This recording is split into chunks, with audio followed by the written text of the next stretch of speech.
Over. Thank you madam. Yes ma'am, start ಮಾಡಿ. ಬ್ರಹ್ಮರ್ಷಿ ಪತ್ರಿಜಿ ಅವ್ರಿಗೂ ನಮಿಸುತ್ತಾ, Swarnamala madam ಅವ್ರಿಗೂ ನಮನಗಳನ್ನು ಸಲ್ಲಿಸುತ್ತಾ, ಹಾಗೂ ಎಲ್ಲ ವೀಕ್ಷಕರಿಗೂ ಸಹ ಈ ಒಂದು ಯೋಗಿ ವೇಮನ ಸತ್ಸಂಗಕ್ಕೆ 5ನೇ ಭಾಗಕ್ಕೆ ಸ್ವಾಗತವನ್ನ ಕೋರ್ತಾ, ಇವತ್ತು ನಾವು 5ನೇ ಒಂದು ಸಂಚಿಕೆಯಲ್ಲಿ 14ನೇ ಒಂದು ಪದ್ಯದಿಂದ ನೋಡ್ತಾ ಇದ್ದೀವಿ ಸ್ನೇಹಿತರೆ. ಪ್ರತಿ ಒಂದು ಪದ್ಯದಲ್ಲೂ ಸಹ ನಮ್ಗೆ ಸಾಧನೆಗೆ ಬೇಕಾಗಿರ್ತಕ್ಕಂತಹ ಸತ್ಯಗಳನ್ನ, ಮತ್ತೆ ಹೇಗೆ ನಾವು ನಡ್ಕೋಬೇಕು, ಎಲ್ಲಿ ನಾವು ಬಂಧನದಲ್ಲಿರ್ತೀವಿ, ಯಾವುದೆಲ್ಲ ಬದಲಾಯಿಸ್ಕೋಬೇಕು ನಮ್ಮಲ್ಲಿ ಅನ್ನೋ ಒಂದು ಜ್ಞಾನವನ್ನ ನೀಡ್ತಾ ಬರ್ತಾ ಇದ್ದಾರೆ. ಇವತ್ತು ಸಹ ಕೆಲವು ಒಂದು ಪದ್ಯಗಳನ್ನ ನಾವು ನೋಡೋಣ. ಮೊದಲನೇದಾಗಿ, ಅಹುದು ವೇಮನ ಹೇಳಿದ ಆತ್ಮಬುದ್ಧಿ ತಿಳಿಯಲರಿಯದ ಅಜ್ಞಾನ ಮೂರ್ಖರೆಲ್ಲ ತಲೆಯಿಂದು ಉದಿರಿದ ಕೂದಲ ತೆರನ ನೋಡೆ ಭುಕ್ತಿ ಯುಕ್ತಿಯ ಕಾಣರು ಬುವಿಲಿವೇಮ.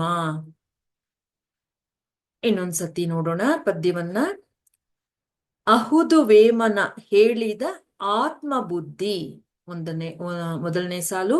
ಎರಡನೇದು, ತಿಳಿಯಲರಿಯದ ಅಜ್ಞಾನ ಮೂರ್ಖರೆಲ್ಲ, ಎರಡನೇ ಸಾಲು. ಮೂರನೇದು, ತಲೆಯಿಂದುದಿರಿದ ಕೂದಲ ತೆರನ ನೋಡೆ, ನಾಲ್ಕನೇ ಸಾಲು. ಭುಕ್ತಿ ಯುಕ್ತಿಯ ಕಾಣರು ಬುವಿಲಿವೇಮ. ಇವತ್ತು ಸಹ ನಮ್ಗೆ ಒಂದು ಸತ್ಯವನ್ನ ಬೋಧನೆ ಮಾಡ್ತಾ ಇರೋದೇನು ಅಂದ್ರೆ, ಜನರ ಒಳಿತಿಗಾಗಿ ಅನೇಕ ವಿಧಗಳಲ್ಲಿ ಆತ್ಮ ಬುದ್ಧಿಯನ್ನು ವಿವರಿಸಿ ಹೇಳಿದ್ದಾರೆ. ಈಗಾಗಲೇ ನಾವು ಕಳೆದ 4 ವಾರದಿಂದ ಸುಮಾರು 13 ಪದ್ಯಗಳನ್ನ ನೋಡಿದೀವಿ ನಾವು. ಅದೇ ತರಹ ಅವರು ವೇಮನ ಪದ್ಯಗಳು ತುಂಬಾ ಶ್ರೇಷ್ಠವಾಗಿರುವುದು ಮತ್ತು ತುಂಬಾ ಪ್ರಸಿದ್ಧವಾಗಿರ್ತಕ್ಕಂಥದ್ದು. ಜನರ ಒಂದು ದೈನಂದಿನ ಜೀವನದಲ್ಲಿ ತಮ್ಮ ಬಾಯಲ್ಲಿ ಹಾಡುಗಳ ಮೂಲಕ, ಪದ್ಯಗಳ ಮೂಲಕ ಅದನ್ನ ಹಾಡ್ಕೊಂತ ಅದನ್ನ ಆಚರಣೆಯಲ್ಲಿ ಇಟ್ಟಿರ್ತಕ್ಕಂಥವ್ರು ತುಂಬಾ ಇದ್ದಾರೆ ಸ್ನೇಹಿತರೆ. ಅದನ್ನ ಇಲ್ಲಿ ಹೇಳ್ತಿರೋದು. ಅಹುದು ವೇಮನ ಹೇಳಿದ ಆತ್ಮ ಬುದ್ಧಿ ತಿಳಿಯಲರಿಯದ ಅಜ್ಞಾನ ಮೂರ್ಖರೆಲ್ಲ. ಜನರ ಒಳಿತಿಗಾಗಿ ಅನೇಕ ವಿಧಾನ ರೂಪದಲ್ಲಿ ಈ ಒಂದು ಆತ್ಮ ಕುರಿತ ಆತ್ಮ ಬುದ್ಧಿಯನ್ನ ವಿವರಿಸಿ ಹೇಳಿದ್ದಾರೆ. ಈ ಆತ್ಮ ಬುದ್ಧಿಯನ್ನು ಅರ್ಥ ಮಾಡಿಕೊಳ್ಳಲಾಗದ ಅವರು ಮೂರ್ಖರು ಅಂತ. ಅವರೆಲ್ಲರೂ ಮೂರ್ಖರೇ. ಏನೆಲ್ಲ ಅವ್ರು ಹೇಳಿದಾರೋ ಅದನ್ನ ಅರ್ಥ ಮಾಡ್ಕೊಳ್ದೇ ಇರ್ತಕ್ಕಂಥವ್ರೆಲ್ಲರೂ ಮೂರ್ಖರು. ಮತ್ತು ಅಷ್ಟೇ ಅಲ್ಲ, ತಲೆಯಿಂದುದಿರಿದ ಕೂದಲ ತೆರೆನ ನೋಡೆ, ಅಂದ್ರೆ ತಲೆಯಿಂದ ಉದುರಿರ್ತಕ್ಕಂಥ ಕೂದಲು ಅದೇನಕ್ಕಾದ್ರೂ ಪ್ರಯೋಜನ ಇದೆಯಾ? ವ್ಯರ್ಥ ಅಲ್ವಾ? ಅದೇ ತರಹ ಆ ಮೂರ್ಖರೆಲ್ಲ ವ್ಯರ್ಥ, ಅವರ ಜೀವನವೇ ವ್ಯರ್ಥ, ಪ್ರಯೋಜನ ಇಲ್ಲ ಅನ್ನೋದು. ಹೇಗೆ ಉದುರೋಗಿದ ಕೂದಲು ನಮ್ಗೆ ಯಾವುದಕ್ಕೂ ಉಪಯೋಗ ಬರೋದಿಲ್ವೋ, ಅದೇ ತರಹ ವೇಮನ ಹೇಳಿರ್ತಕ್ಕಂತಹ ಆತ್ಮದ ಬಗ್ಗೆ ಆ ಬುದ್ಧಿ ಮಾತುಗಳನ್ನ ಯಾರು ಆಲಿಸಲ್ವೋ ಅವರೆಲ್ಲರೂ ಮೂರ್ಖರು. ಅವರ ಜೀವನವೂ ಸಹ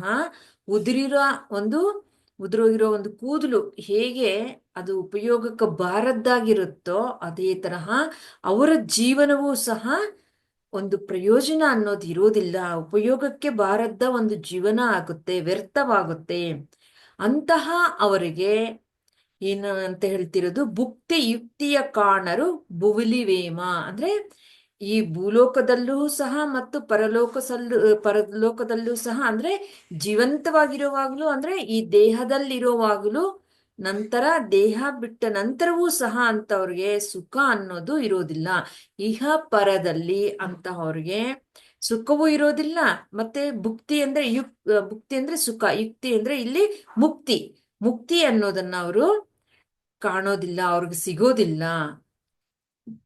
ದೇಹದಲ್ಲಿರೋವಾಗ್ಲೂ ಅವ್ರಿಗೆ ಸುಖವಿಲ್ಲ, ದೇಹ ತ್ಯಜಿಸ ಮೇಲೂ ಸಹ ಅಂತಹ ಮೂರ್ಖರಿಗೆ ಏನು ಈ ಆತ್ಮದ ಬಗ್ಗೆ ಆ ಬುದ್ಧಿ ಜ್ಞಾನವನ್ನ ತಿಳಿಸಿದಾರಲ್ಲ, ಅದನ್ನ ಆಲಿಸದೇ ಇರ್ತಕ್ಕಂಥವ್ರು, ಅವರ ಜೀವನ ಉದುರೋಗಿದೋ ಒಂದು ಕೂದಲು ಹೇಗೆ ಅದು ಉಪಯೋಗಕ್ಕೆ ಬಾರದ್ದಾಗಿರುತ್ತೋ ಅದೇ ತರಹ ಅವ್ರ ಜೀವನವು ಇಹಲೋಕದಲ್ಲೂ ಸುಖ, ನೆಮ್ಮದಿ, ಶಾಂತಿ ಅನ್ನೋದಿರೋದಿಲ್ಲ.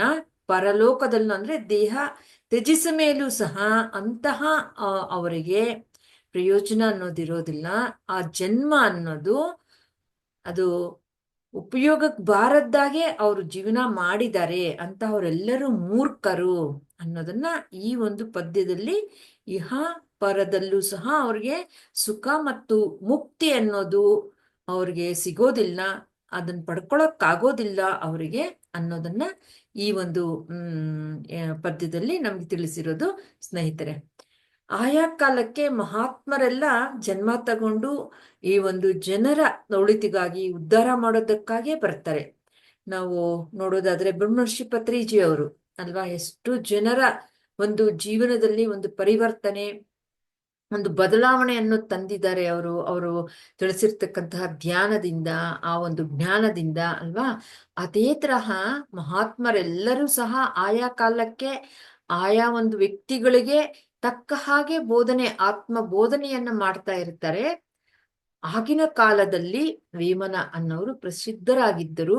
ಅವರು ಹೇಳಿರ್ತಕ್ಕಂತಹ ಜ್ಞಾನ ಬೋಧನೆಯನ್ನ, ಆತ್ಮ ಬೋಧನೆಯನ್ನ ಯಾರು ಆಲಿಸಿಲ್ವೋ ಅಂತಹವರೆಲ್ಲ ಜೀವನವು ಜೀವಂತವಾಗಿರುವಾಗ್ಲೂ ನಂತರ ದೇಹವನ್ನ ಬಿಟ್ಟ ನಂತರ ಸಹ ಅವರ ಜನ್ಮ ಅನ್ನೋದು ವ್ಯರ್ಥವಾಗುತ್ತೆ, ಏನು ವೇಸ್ಟ್ಫುಲ್ ಅಂತೀವಲ್ವಾ, ಆ ತರ ಆಗುತ್ತೆ ಅನ್ನೋದನ್ನ ಇಲ್ಲಿ ವೇಮನ ಅನ್ನೋರು ತಿಳಿಸ್ತಿರೋದು ಸ್ನೇಹಿತರೆ. ಬ್ರಹ್ಮರ್ಷಿ ಪತ್ರಿಜಿ ಅವರು ಧ್ಯಾನ ಮಾಡಿ ಪ್ರತಿಯೊಬ್ಬರು ಧ್ಯಾನಿಗಳಾಗಿ ನಾವು ದೇಹ ಅಲ್ಲ ಆತ್ಮ ಅನ್ನೋದನ್ನ ಅವರು ಪ್ರತಿಯೊಂದು ಬಾಯಲ್ಲಿ ತಿರುದ ತಕ್ಷಣ my dear friends, my dear masters, my dear God's ಅಂತಲೇ ಅವ್ರು ಹೇಳ್ತಾ ಇದ್ರು, ನಮ್ಮನ್ನ ಸಂಬೋಧನೆ ಮಾಡ್ತಾ ಇದ್ದಿದ್ದು. ಅಂದ್ರೆ ನಾವು ದೇವರು ಅಂತ, ಅಂದ್ರೆ ಆತ್ಮ ಸ್ವರೂಪರು ಅಂತ. ಆ ತರ ಆಯಾ ಕಾಲಕ್ಕೆ ಮಹಾತ್ಮರು ಒಂದೊಂದು ರೀತಿಯಲ್ಲಿ ಒಂದೇ ಸತ್ಯ, ಆದರೆ ಆ ವ್ಯಕ್ತಿ ಕಾಲಮಾನಗಳಿಗೆ ತಕ್ಕ ಹಾಗೆ ಅವ್ರು ಬೋಧನೆ ಮಾಡೋ ವಿಧಾನ ವ್ಯತ್ಯಾಸ ಇರಬಹುದು. ಅಂದ್ರೆ ನಮ್ಗೆ ಅರ್ಥೈಸೋ ವಿಧಾನದಲ್ಲಿ ವ್ಯತ್ಯಾಸ ಇರಬಹುದು, ಆದ್ರೆ ಸತ್ಯ ಒಂದೇ ಆಗಿರುತ್ತೆ. ಆ ತರದ್ದು ಯಾರು ಅದನ್ನ ಆಲಿಸದೇ ಇರ್ತಾರೋ ಅಂತಹ ಅವರ ಜನ್ಮ ಅನ್ನೋದು ಉಪಯೋಗಕ್ಕೆ ಬಾರದ್ದು, ಅದು ವೇಸ್ಟ್ಫುಲ್ ಅದು ವ್ಯರ್ಥ, ಅದು ಸಾರ್ಥಕನೇ ಆಗೋದಿಲ್ಲ. ಆ ಜನ್ಮ ಅನ್ನೋದು ವೇಸ್ಟ್ ಅನ್ನೋದನ್ನ ಇಲ್ಲಿ ತಿಳಿಸಿರೋದು ಸ್ನೇಹಿತರೆ. ಮುಂದಿನದು ನೋಡೋಣ ನಾವು. ನೋಡಿ ಎಷ್ಟು ಅವರು ಉದಾಹರಣೆ ಹೇಳಿದಾರೆ ಅಂದ್ರೆ, ಎಷ್ಟು ಅಂತ ಒಂದು ನಾವ್ ಯಾವಾಗ್ಲೂ ಈ ದೇಹಕ್ಕೆ ಸಂಬಂಧಪಟ್ಟಿರೋದು, ದೇಹ ಸಂಬಂಧದಲ್ಲೇ ನಾವು ಜೀವನ ಮಾಡ್ತಿದ್ರೆ ಎಷ್ಟು ಕೆಳಮಟ್ಟದ ಜೀವನ ನಾವು ಮಾಡ್ತಾ ಇದ್ದೀವಿ ಅನ್ನೋದಕ್ಕೆ ಉದಾಹರಣೆ ಕೊಟ್ಟಿರೋದು ನೋಡಿ. ನಮ್ಗೆ ಯಾವಾಗ್ಲೂ ನಾವು ತಲೆ ಬಾಚ್ಕೊಂಡಾಗ್ಲೂ ಅದು ನೆನಪು ಬರ್ಬೇಕು. ಅಂತಹ ಉದಾಹರಣೆ. ಕೆಳಗಡೆ ಬಿದ್ದಿರೋ ಒಂದು ಕೂದಲ್ ಏನ್ ಮಾಡ್ತೀವಿ ನಾವು, ಅದು ನಮ್ಗೇನು ಉಪಯೋಗ ಅಲ್ಲ. ಅದಲ್ಲಿದ್ರೆ ಇನ್ನೂ ಏನಾದ್ರೂ ನಾವು ತಿನ್ನೋ ಪದಾರ್ಥದಲ್ಲೋ ಏನಾದ್ರೂ ಆಹಾರದಲ್ಲೋ ಸೇರಿದ್ರೆ ತೊಂದರೆ ಆಗುತ್ತೆ ಅಂತ ಅದನ್ನೆಲ್ಲವೂ ಅಲ್ಲೂ ಬಿಡಲ್ಲ. ತುಂಬಾ ಹೊತ್ತು ಬಿಡ್ತೀವಾ, ತಕ್ಷಣ ತೆಗೆದು ನಾವು ಎಸಿತೀವಿ, ಆಚೆ ಹಾಕ್ತಿವಿ ಅಲ್ವಾ, ಡಸ್ಟ್ಬಿನ್ಗೆ ಹಾಕ್ತಿವಿ. ಆ ತರ ಇಲ್ಲಿರೋವಾಗ್ಲೂ, ಅಂದ್ರೆ ಜೀವಂತವಾಗಿರೋವಾಗ್ಲೂ ಪ್ರಯೋಜನ ಇಲ್ಲ, ನಂತರವೂ ಸಹ ಪ್ರಯೋಜನ ಇಲ್ಲ ಅಂತ ಇಲ್ಲಿ ತಿಳಿಸ್ತಾ ಇರೋದು. ನಾವೆಲ್ಲರೂ ಭಾಗ್ಯವಂತರಂತ ಹೇಳ್ಬೋದು. ಈ ತರ ಒಂದು ಧ್ಯಾನವನ್ನ ಮಾಡ್ತಿದ್ವಿ, ಈ ತರ ಸತ್ಸಂಗದಲ್ಲಿ ನಾವು ಭಾಗವಹಿಸ್ತಾ ಅಷ್ಟು ಜ್ಞಾನವನ್ನ ನಾವು ಆಲಿಸ್ತಾ, ಅದರಲ್ಲೂ ಆಲಿಸಿರೋದನ್ನ ಪಾಲಿಸ್ತಾ ಇರೋ ಒಂದು ಜೀವನದಲ್ಲಿ ಮುಂದುವರಿತಾ ಇದೀವಿ. ಆದ್ರೆ ನಮ್ಮ ಜೀವನ ಉದುರಿದು ಕೂದಲು ತರ ಅಷ್ಟು ಏನು ಕೆಲಸಕ್ಕೆ ಬಾರದ್ದು ಇಲ್ಲ. ಆದ್ರೆ ಇನ್ನೂ ನಾವು ಅದನ್ನ ಈ ಸಿಕ್ಕಿರೋ ಈ ಅವಕಾಶಗಳಿಂದ ನಾವು ಇನ್ನೂ ಹೆಚ್ಚು ಹೆಚ್ಚು ಪ್ರಗತಿಯನ್ನು ಹೊಂದುತ್ತಾ ಹೋಗ್ಬೇಕು, ಇನ್ನೂ ಸಾರ್ಥಕ ಮಾಡ್ಕೊಂತ ಹೋಗ್ಬೇಕು ಸ್ನೇಹಿತರೆ. ಮತ್ತೆ ಮುಂದಿನದು, ಕತ್ತೆ ಎಂತರಿವುದು ಶ್ರೀಗಂಧ ಪರಿಮಳ, ನಾಯಿ ಎಂತಿರುವುದು ಹಿರಿದು ಕಿರಿದು, ಅಲ್ಪನೆಂತಿರುವನು ಹರಿಯ ಭಜಿಸೋ ರಕ್ತಿ, ವಿಶ್ವದಾಭಿರಾಮ ಕೇಳುವೇಮ. ಮತ್ತೊಮ್ಮೆ ಈ ಪದ್ಯವನ್ನ ಮತ್ತೆ ರಿಪೀಟ್ ಮಾಡೋಣ. ಮೊದಲನೇ ಸಾಲು, ಕತ್ತೆ ಎಂತಿರುವುದು ಶ್ರೀಗಂಧ ಪರಿಮಳ. ಎರಡನೇದು, ನಾಯಿ ಎಂತಿರುವುದು ಹಿರಿದು ಕಿರಿದು. ಮೂರನೇ ಸಾಲು, ಅಲ್ಪನೆಂತರಿವನು ಹರಿಯ ಭಜಿಸೋ ರಕ್ತಿ. ನಾಲ್ಕನೇದು, ವಿಶ್ವದಾಭಿರಾಮ ಕೇಳುವೇಮ. ಮತ್ತೊಂದು ಉದಾಹರಣೆಗನ್ನ ಹೋಲಿಸ್ತಾ ನಮ್ಗೆ ತಿಳಿಸ್ತಿರೋದು, ಕತ್ತೆಗೆ ಅರಿಯದು ಶ್ರೀಗಂಧ ಪರಿಮಳ. ಕತ್ತೆ ಹೇಗೆ ಆ ಶ್ರೀಗಂಧದ ಪರಿಮಳವನ್ನು ತಿಳಿಯೋದಿಲ್ಲವೋ. ಎರಡನೇ ಸಾಲಿನಲ್ಲಿ ಇನ್ಯಾವ ಉದಾಹರಣೆ ಕೊಟ್ಟಿದ್ದಾರೆ ಅಂದ್ರೆ, ನಾಯಿಗೆ ಹೋಲಿಸಿದ್ದಾರೆ. ನಾಯಿಗೆ ದೊಡ್ಡದು ಚಿಕ್ಕದು ಅನ್ನೋ ಒಂದು ವ್ಯತ್ಯಾಸ ತಿಳಿಯೋದಿಲ್ಲ.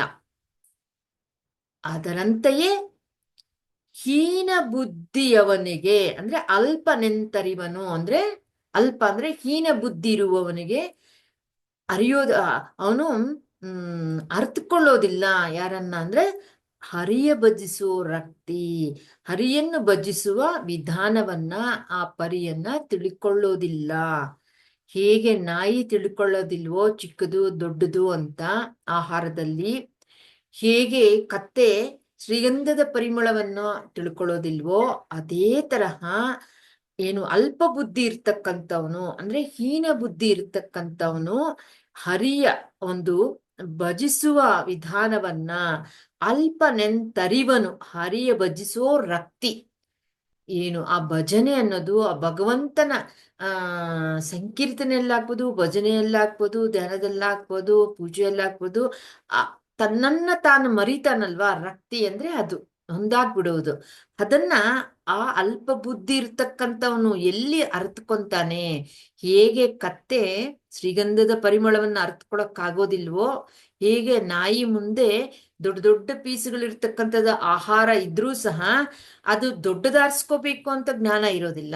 ಏನು ಮುಂದೆ ಇರುತ್ತೋ ಅದು ತಿನ್ನೋದಕ್ಕೆ ಪ್ರಾರಂಭ ಆಗ್ಬಿಡುತ್ತೆ. ಅದೇ ಮನುಷ್ಯ ಆದ್ರೆ ಏನಾದ್ರೂ ಇತ್ತು ಅಂದ್ರೆ ಅದನ್ನ ನೋಡ್ತಾನೆ, ಯಾವ್ದು ಮೊದಲು ತಿನ್ಬೇಕು, ಯಾವ್ದು ಆಮೇಲೆ ಸಿಗೋದಿಲ್ಲ, ಹಲವಾರು ತರದ್ದು ನೋಡಿ ತಿಂತಾನೆ. ಯಾವ್ದು ನನ್ನ ದೇಹಕ್ಕೆ ಸೂಕ್ತ, ಯಾವ್ದು ಬಿಡಬೇಕು, ಯಾವ್ದು ನಾನು ಇಲ್ಲಿವರೆಗೂ ತಿಂದಿಲ್ಲ. ಅಷ್ಟೇ ಅಲ್ಲ, ಯಾವ್ದು ತುಂಬಾ ಕಾಸ್ಟ್ಲಿ ಇರೋದು, ಮತ್ತೆ ಇನ್ನೊಂದು ಏನ್ ಮಾಡ್ತೇನೆ, ನನಗೆ ಮಾಡ್ಕೊಳಕ್ ಆಗ್ದಿರೋದು, ನನಗೆ ಮನೆಯಲ್ಲಿ ಸಿಗದೆ ಇರ್ತಕ್ಕಂಥದ್ದು ಯಾವ್ದಿರುತ್ತೋ ಆತರ ಎಷ್ಟೆಲ್ಲಾ ಬುದ್ಧಿಯನ್ನು ಉಪಯೋಗಿಸ್ಕೊಂಡು ತಿಂತಾನೆ ನೋಡಿ ಮನುಷ್ಯ. ಆದ್ರೆ ನಾಯಿ ದೊಡ್ಡ ಪೀಸು ಅದ್ರ ಮುಂದೆ ಇದ್ರೂ ಸಹ, ಅಂದ್ರೆ ನಾಯಿ ಅಂದ್ರೆ ಮಾಂಸವೂ ತಿನ್ನೋದು ಅದಕ್ಕೆ ಅಭ್ಯಾಸ ಇರೋದ್ರಿಂದ ಇಲ್ಲಿ ಚಿಕ್ಕದು ದೊಡ್ಡದು ತುಂಡು ಅದು ಅಲ್ಲಿ ಅದರ ಮುಂದೆ ಇದ್ರೂ ಸಹ ಅದೇನ್ ಮಾಡುತ್ತೆ, ಯಾವುದೇ ಹಾಕ್ಬೋದು, ಮಾಂಸಾಹಾರವೇ ಅಂತಲ್ಲ, ಯಾವುದೇ ಹಾಕ್ಬೋದು. ಅದು ಯಾವ್ದು ತಿನ್ಬೇಕು, ಚಿಕ್ಕದ್ ತಿನ್ಬೇಕಾ, ನಾನು ದೊಡ್ಡದ್ ಫಸ್ಟ್ ತಿನ್ಬಿಡೋಣ, ಸಿಕ್ಬಿಟ್ಟಿದೆಯಲ್ಲ ಅಂತ ತಿನ್ನಕ್ ಹೋಗೋದಿಲ್ಲ. ಅದು ಆತರ ವಿವೇಚನೆ ಅನ್ನೋದು, ಬುದ್ಧಿ ಅನ್ನೋದು ಅದಕ್ಕೆ ಇರೋದಿಲ್ಲ, ವಿವೇಕ ಅನ್ನೋದು ಇರೋದಿಲ್ಲ. ಏನು ಮುಂದೆ ಇರುತ್ತೋ ಅದನ್ನ ತಿಂತಾ ಇರುತ್ತೆ. ಇದನ್ನ ಆರಿಸ್ಕೋಬೇಕು, ಅದನ್ನ ಆರಿಸ್ಕೋಬೇಕು, ಅನಂತರ ತಿನ್ಬೇಕು ಅನ್ನೋ ವಿವೇಕ ಇರೋದಿಲ್ಲ. ಅದೇ ತರಹ ಕತ್ತೆಗೆ ಶ್ರೀಗಂಧ ಪರಿಮಳ ಅಂದ್ರೆ ಎಷ್ಟು ದೂರ ಅದು ಅಲ್ವಾ. ಆ ಪರಿಮಳ ಎಲ್ಲಿದ್ರೂ ಸಹ ನಮ್ಗೆ ಗೊತ್ತಾಗುತ್ತೆ. ಅಂತದನ್ನ ಆ ಗಿಡ ಎಲ್ಲಿದ್ರೂನು ಅದ್ರ ಹತ್ರ ಹೋದ ತಕ್ಷಣನೇ ಆ ಗಾಳಿಗೆ, ಆ ಬೀಸ್ತಕ್ಕಂಥ ಗಾಳಿಗೆ ಆ ಗಿಡದಿಂದ, ಆ ಮರದಿಂದ ಏನಾಗುತ್ತೆ, ಎಷ್ಟೋ ದೂರ ಆ ಒಂದು ಪರಿಮಳ ಬರುತ್ತೆ. ಅಂತದು ಕತ್ತೆಗೆ ಆ ಪರಿಮಳವೇ ಗೊತ್ತಾಗೋದಿಲ್ಲ. ಅದರಂತೆ ಈ ಒಂದು ಏನು ಅಲ್ಪ ಬುದ್ಧಿ ಇರ್ತಕ್ಕಂಥವನು ಎಲ್ಲಿ ಅರ್ಥಕೊಂತಾನೆ ಆ ಒಂದು ಹರಿಯ ಭಜಿಸಬೇಕು ಅನ್ನೋ ಒಂದು, ಅದರಲ್ಲಿ ರಕ್ತಿ ಅನ್ನೋದನ್ನ, ಅದರಲ್ಲಿರ್ತಕ್ಕಂತಹ ಒಂದು ಮಾಧುರ್ಯವನ್ನ, ಆ ಭಗವಂತನಲ್ಲಿರ್ತಕ್ಕಂತಹ ಆ ಒಂದು ಶಾಂತತೆಯನ್ನ, ಒಂದು ಆನಂದವನ್ನ ಎಲ್ಲಿ ಅರಿತಾನೆ ಅಲ್ಪ ಬುದ್ಧಿ ಇರ್ತಕ್ಕಂಥವನು. ಅದು ಆಗೋದಿಲ್ಲ ಅವನಿಗೆ. ಕತ್ತೆಯಂತೆ ನಾಯಿಯಂತೆ ಅವನಿಗೂ ಸಹ ಆಗೋದಿಲ್ಲ ಅನ್ನೋದನ್ನ ಅರ್ಥಕೊಳ್ಳೋಕೆ ಅವನಿಗೆ ಇಲ್ಲ ಅನ್ನೋದನ್ನ, ಆ ಸಾಮರ್ಥ್ಯ ಇಲ್ಲ ಅನ್ನೋದನ್ನ ಈ ಪದ್ಯದಲ್ಲಿ ನಮಗೆ ತಿಳಿಸಿರೋದು ಸ್ನೇಹಿತರೆ. ಮತ್ತೊಂದು, ಪೂರ್ವ ಜನ್ಮದಲ್ಲಿ ಪುಣ್ಯವಂ ಗಳಿಸದೆ ಪಾಪಿ ಧನಕ್ಕೆ ಆಸೆ ಪಡುವುದಿಲ್ಲ, ಬೀಜ ಬಿತ್ತದಲೆ ಫಸಲಿಗಾಸೆ ಗೊಂಡಂತೆ ವಿಶ್ವದಾಭಿರಾಮ ಕೇಳುವೇಮ. ಪೂರ್ವ ಜನ್ಮದಲ್ಲಿ ಪುಣ್ಯವಂ ಗಳಿಸದೆ, ಮೊದಲನೇ ಸಾಲು, ಹಿಂದಿನ ಜನ್ಮದಲ್ಲಿ ಪುಣ್ಯದಂತೆ ಈ ಜನ್ಮದ ಒಂದು ಫಲ, ಆ ಪುಣ್ಯದ ಫಲವೇ ಈ ಜನ್ಮದಲ್ಲಿ ನಮಗೆ ಸಿಗ್ತಕ್ಕಂಥದ್ದು ಎಲ್ಲವೂ ಅದರ ಮೇಲೇನೆ ಅವಲಂಬಿತವಾಗಿರುತ್ತೆ, ಆಧಾರವಾಗಿರುತ್ತೆ, ಆ ಪುಣ್ಯ ಫಲದ ಮೇಲೇನೆ. ಮತ್ತೆ ಪಾಪಿ ಧನಕ್ಕೆ ಆಸೆ ಪಡುವುದಿಲ್ಲ. ಪಾಪಿ ಆಗಿರ್ತಕ್ಕಂಥವನು ಅಂದ್ರೆ ಪುಣ್ಯನೇ ಮಾಡದೇ ಇರ್ತಕ್ಕಂಥವನು ಏನನ್ನ ಆಸೆ ಪಡ್ತಾನೆ ಅಂದ್ರೆ ಧನವನ್ನ ಆಸೆ ಪಡ್ತಾನೆ. ಅದು ಹೇಗಿರುತ್ತೆ ಅಂದ್ರೆ ಪಾಪ ಪುಣ್ಯ ಮಾಡಿದ್ರೇನೆ, ಪತ್ರಿಜಿಯವರು ಹೇಳೋದು ಅದೇನೆ, ಪುಣ್ಯದಿಂದ ಭೋಗ ಅಂತ, ಪಾಪದಿಂದ ರೋಗ ಅನ್ನೋದು. ಅದನ್ನೇ ಇಲ್ಲಿ ವೇಮನ ಅವರು ತಿಳಿಸ್ತಿರೋದು ಏನು ಅಂದ್ರೆ ಪುಣ್ಯ ಕರ್ಮಗಳಿಂದ ನಾವು ಹಿಂದಿನ ಜನ್ಮದಲ್ಲಿ, ಪೂರ್ವ ಜನ್ಮದಲ್ಲಿ ಪುಣ್ಯದಿಂದ, ಆ ಪುಣ್ಯದ ಫಲದಿಂದ ಈ ಜನ್ಮದಲ್ಲಿ ನಮಗೆ ಆ ಧನ ಅನ್ನೋದು ಪ್ರಾಪ್ತವಾಗುತ್ತೆ. ಆದ್ರೆ ಪಾಪಿ ಆಗಿರ್ತಕ್ಕಂಥವ್ನು ಏನ್ ಮಾಡ್ತಾನಂದ್ರೆ ತಾನು ಪುಣ್ಯದಿಂದ ಈ ಧನ ಪ್ರಾಪ್ತಿ ಆಗುತ್ತೆ ಅನ್ನೋದು ತಿಳ್ಕೊಳ್ಳದಿರ ಮಾಡದೇ ಇರೋದನ್ನ ಈಗ ಪಡ್ಕೋಬೇಕು ಅಂತ ಬಯಸ್ತಾ ಇದ್ದಾನೆ. ಅದು ಎಲ್ಲಿ ಸಾಧ್ಯ ಆಗುತ್ತೆ? ಪಾಪಿ ಆಗಿರ್ತಕ್ಕಂಥವನು ಧನಕ್ಕೆ ಆಸೆ ಪಡ್ತಾನೆ. ಅದು ಹೇಗಿರುತ್ತೆ ಅಂದ್ರೆ ಬೀಜ ಬಿತ್ತದಲೆ ಫಸಲಿಗಾಸೆಗೊಂಡಂತೆ. ಬೀಜನೇ ಬಿತ್ತಿಲ್ಲ, ಫಸಲ್ ಬರ್ಬೇಕು ಅಂತ ಆಸೆ ಪಡೋ ತರ ಇದೆ ಅನ್ನೋದನ್ನ ನೋಡಿ. ದಿನನಿತ್ಯ ನಾವೆಲ್ಲ ನಮ್ಮ ಸುತ್ತಮುತ್ತಲು ನೋಡ್ತಾ ಇರ್ತವೋ ಅದೇ ಉದಾಹರಣೆಗಳು ಕೊಟ್ಟಿರೋದು ನಮಗೆ ಯಾವಾಗ್ಲೂ ಮನದಟ್ಟಾಕ್ಬೇಕು. ನಾವು ಸಹ ಇಲ್ಲಿ ತಿಳಿಸಿರೋ ಹಾಗೆ ಎಲ್ಲದಕ್ಕೂ ನಮ್ಗೆ ಗೊತ್ತಿರುತ್ತೆ ನಮ್ಮ ಒಂದು ಕರ್ಮದ ಫಲವೇ ನಾವು ಈ ಜನ್ಮದ ಏನೆಲ್ಲ ಸಿಗ್ಬೇಕು. ಧನ ಆಗ್ಬೋದು, ನಮ್ಗೆ ವಿದ್ಯೆ ಆಗ್ಬೋದು, ಜ್ಞಾನ ಆಗ್ಬೋದು, ಏನೆಲ್ಲ ನಮ್ಗೆ ಮನೆ ಆಗ್ಬೋದು, ವಾಹನ ಆಗ್ಬೋದು, ಎಲ್ಲವೂ ಪ್ರಾಪ್ತಿಯಾಗುವುದು ಹಿಂದಿನ ಒಂದು ಪುಣ್ಯದಿಂದ ಅಂತ. ಭೋಗ ಅಂದ್ರೆ ಎಲ್ಲವೂ ಸೇರುತ್ತೆ, ಸಂಪತ್ತು, ಹೆಸರು ಎಲ್ಲವೂ ಸೇರುತ್ತೆ. ಆದ್ರೆ ನಾವು ಇಲ್ಲಿ ಇನ್ನೊಬ್ಬರನ್ನ ನೋಡಿ ಅವ್ರಿಗಿರೋ ತರ ನನಗಿಲ್ಲ ಅಂತ ದುಃಖ ಪಡ್ತೀವಿ, ಬೇಕು ಅಂತ ಅದಕ್ಕೆ ಹಲವಾರು ಪ್ರಯತ್ನಗಳು ಪಡ್ತೀವಿ. ಆದ್ರೆ ಅದು ಯಾವುದರಿಂದ ಸಿಗುತ್ತೆ ಅನ್ನೋದು ಇಲ್ಲಿ ತಿಳಿಸ್ತಿರೋದು ಹಿಂದಿನ ಜನ್ಮದ ಪುಣ್ಯ ಕಾರ್ಯಗಳಿಂದ, ಪುಣ್ಯ ಕರ್ಮದಿಂದ ಧನ ಪ್ರಾಪ್ತಿ. ಆದ್ರೆ ಇಲ್ಲಿ ಆ ಸತ್ಯವನ್ನ ನಾವು ತಿಳ್ಕೊಂಡಿದ್ರೂ ಸಹ ನೆನಪಿದ್ರೂ ಸಹ ಆ ಪರಿಸ್ಥಿತಿಗಳಲ್ಲಿ ಅದರ ಪ್ರಭಾವ ಅಷ್ಟಿರೋದಿಲ್ಲ. ನಮ್ಗೇನಿರುತ್ತೆ, ಬೇರೆಯವ್ರಿಗೆ ನಮಗಿಂತ ಹೆಚ್ಚು ಧನವಂತರಾಗಿದ್ದಾರೆ, ನಮಗಿಂತ ತುಂಬಾ ಮನೆಗಳಿದೆ, ನಮಗಿಂತ ತುಂಬಾ ಚೆನ್ನಾಗಿ ಪ್ಯಾಲೇಸ್ ತರ ಇದೆ ಅವ್ರ ಮನೆ, ನಮಗದು ಪ್ರಾಪ್ತಿ ಇಲ್ವಲ್ಲ. ಅವ್ರಿಗೆ ಅಷ್ಟೆಲ್ಲ ಇದೆ, ನಮ್ಗೆ ಕಡಿಮೆ ಇದೆ, ಇಲ್ಲ ನಮ್ಮ ಹತ್ರ ಇನ್ನೂ ಇಲ್ವೇ ಇಲ್ಲ. ಮಕ್ಕಳಾಗ್ಬೋದು, ಮನೆ ಆಗ್ಬೋದು, ವಾಹನ ಆಗ್ಬೋದು, ಹಣ ಆಗ್ಬೋದು, ಒಡವೆ ಆಗ್ಬೋದು, ಏನೇ ಆಗ್ಬೋದು, ವಿದ್ಯೆ ಆಗ್ಬೋದು, ಎಲ್ಲವೂ ಸಹ ಇಲ್ಲಿ ನಾವು ಇನ್ನೊಬ್ಬರಿಗೆ ನೋಡಿ ಬೇಕು ಅಂತ ಆಸೆ ಪಡ್ತೀವಿ. ಇನ್ನೊಬ್ರು ನೋಡ್ದಿದ ಆದ್ರೂ ಕೆಲವೊಮ್ಮೆ ಆಸೆ ಅದರಷ್ಟು ಗದೆ ನಾವು ಬೇಕು ಅಂತ ಅನಿಸ್ತಾ ಇರುತ್ತೆ. ಆದ್ರೆ ಆಸೆ ಪಟ್ಟಿದ್ ಮಾತ್ರಕ್ಕೆ ಅದು ಸಿಗೋದಲ್ಲ, ಅದು ಸಿಗೋದು ಯಾವುದರ ಆಧಾರದ ಮೇಲೆ ಅನ್ನೋ ಸತ್ಯವನ್ನ ಇಲ್ಲಿ ನಮಗ್ ತಿಳಿಸಿರೋದು. ಇದು ಹೇಗೆ ನಾವು ಆಸೆ ಪಡೋದಿರುತ್ತೆ ಅಂದ್ರೆ, ಹೊಲದಲ್ಲಿ ನಾವು ಬೀಜನ ಬಿತ್ತಿಲ್ಲ, ಬೆಳೆ ಬೇಕು, ಫಸಲ್ ಬೇಕು ಅಂತ ನಿರೀಕ್ಷೆ ಮಾಡ್ತಾ ಆಸೆ ಪಡ್ತಾ ಇದ್ವಿ. ಅದು ಹೇಗೆ ಸಾಧ್ಯ?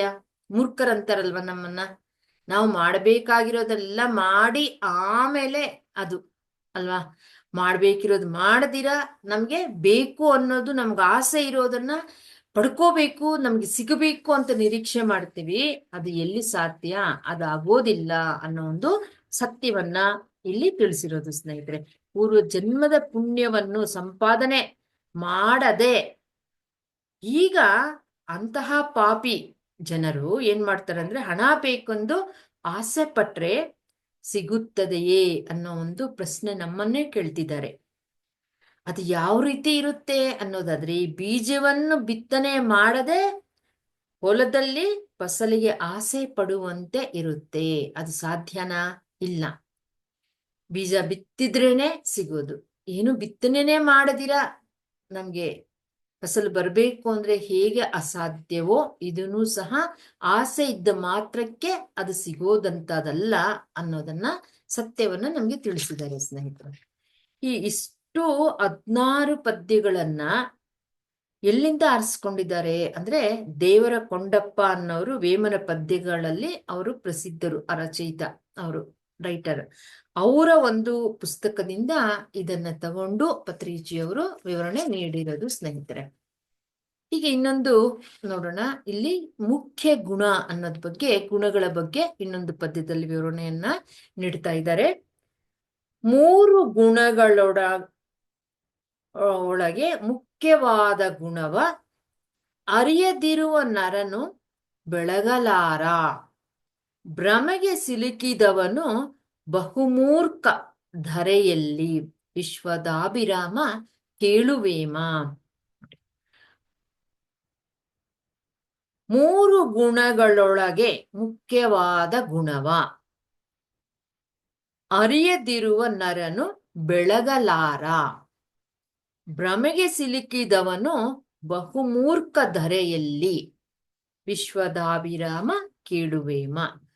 3 ಗುಣಗಳು ಅಂದ್ರೆ ತಮೋಗುಣ, ರಜೋಗುಣ, ಸತ್ವಗುಣ ಅನ್ನೋದು ಈ 3 ಗುಣಗಳು. ಅದರಲ್ಲಿ ಮುಖ್ಯವಾಗಿರೋದು ಯಾವುದು ಅಂದ್ರೆ ಸತ್ವಗುಣ. ಅದನ್ನ ಅರ್ಥಕೊಳ್ಳದೆ ಇದ್ರೆ ಅಂತಹ ಅವನು ನರನು, ಅಂತಹ ಮನುಷ್ಯ ಬೆಳಗಲಾರ ಅಂದ್ರೆ ಆ ಒಂದು ಪ್ರಗತಿ ಹೊಂದಲಾರ ಅಂತ. ನಮ್ಮಲ್ಲಿ ಸಾತ್ವಿಕತೆ ಅನ್ನೋದು, ಸತ್ವಗುಣ ಅನ್ನೋದು ಇಲ್ಲ ಅಂದ್ರೆ ನಮಗೆ ಬೆಳವಣಿಗೆ ಅನ್ನೋದು, ಪ್ರಗತಿ ಅನ್ನೋದು ಇರೋದಿಲ್ಲ ಅನ್ನೋದು ಇಲ್ಲಿ ತಿಳಿಸ್ತಿರೋದು ಸ್ನೇಹಿತರೆ. ಮುಖ್ಯವಾಗಿರೋದು ಯಾವುದು ಅಂದ್ರೆ ಸತ್ವಗುಣ ಅನ್ನೋದನ್ನ.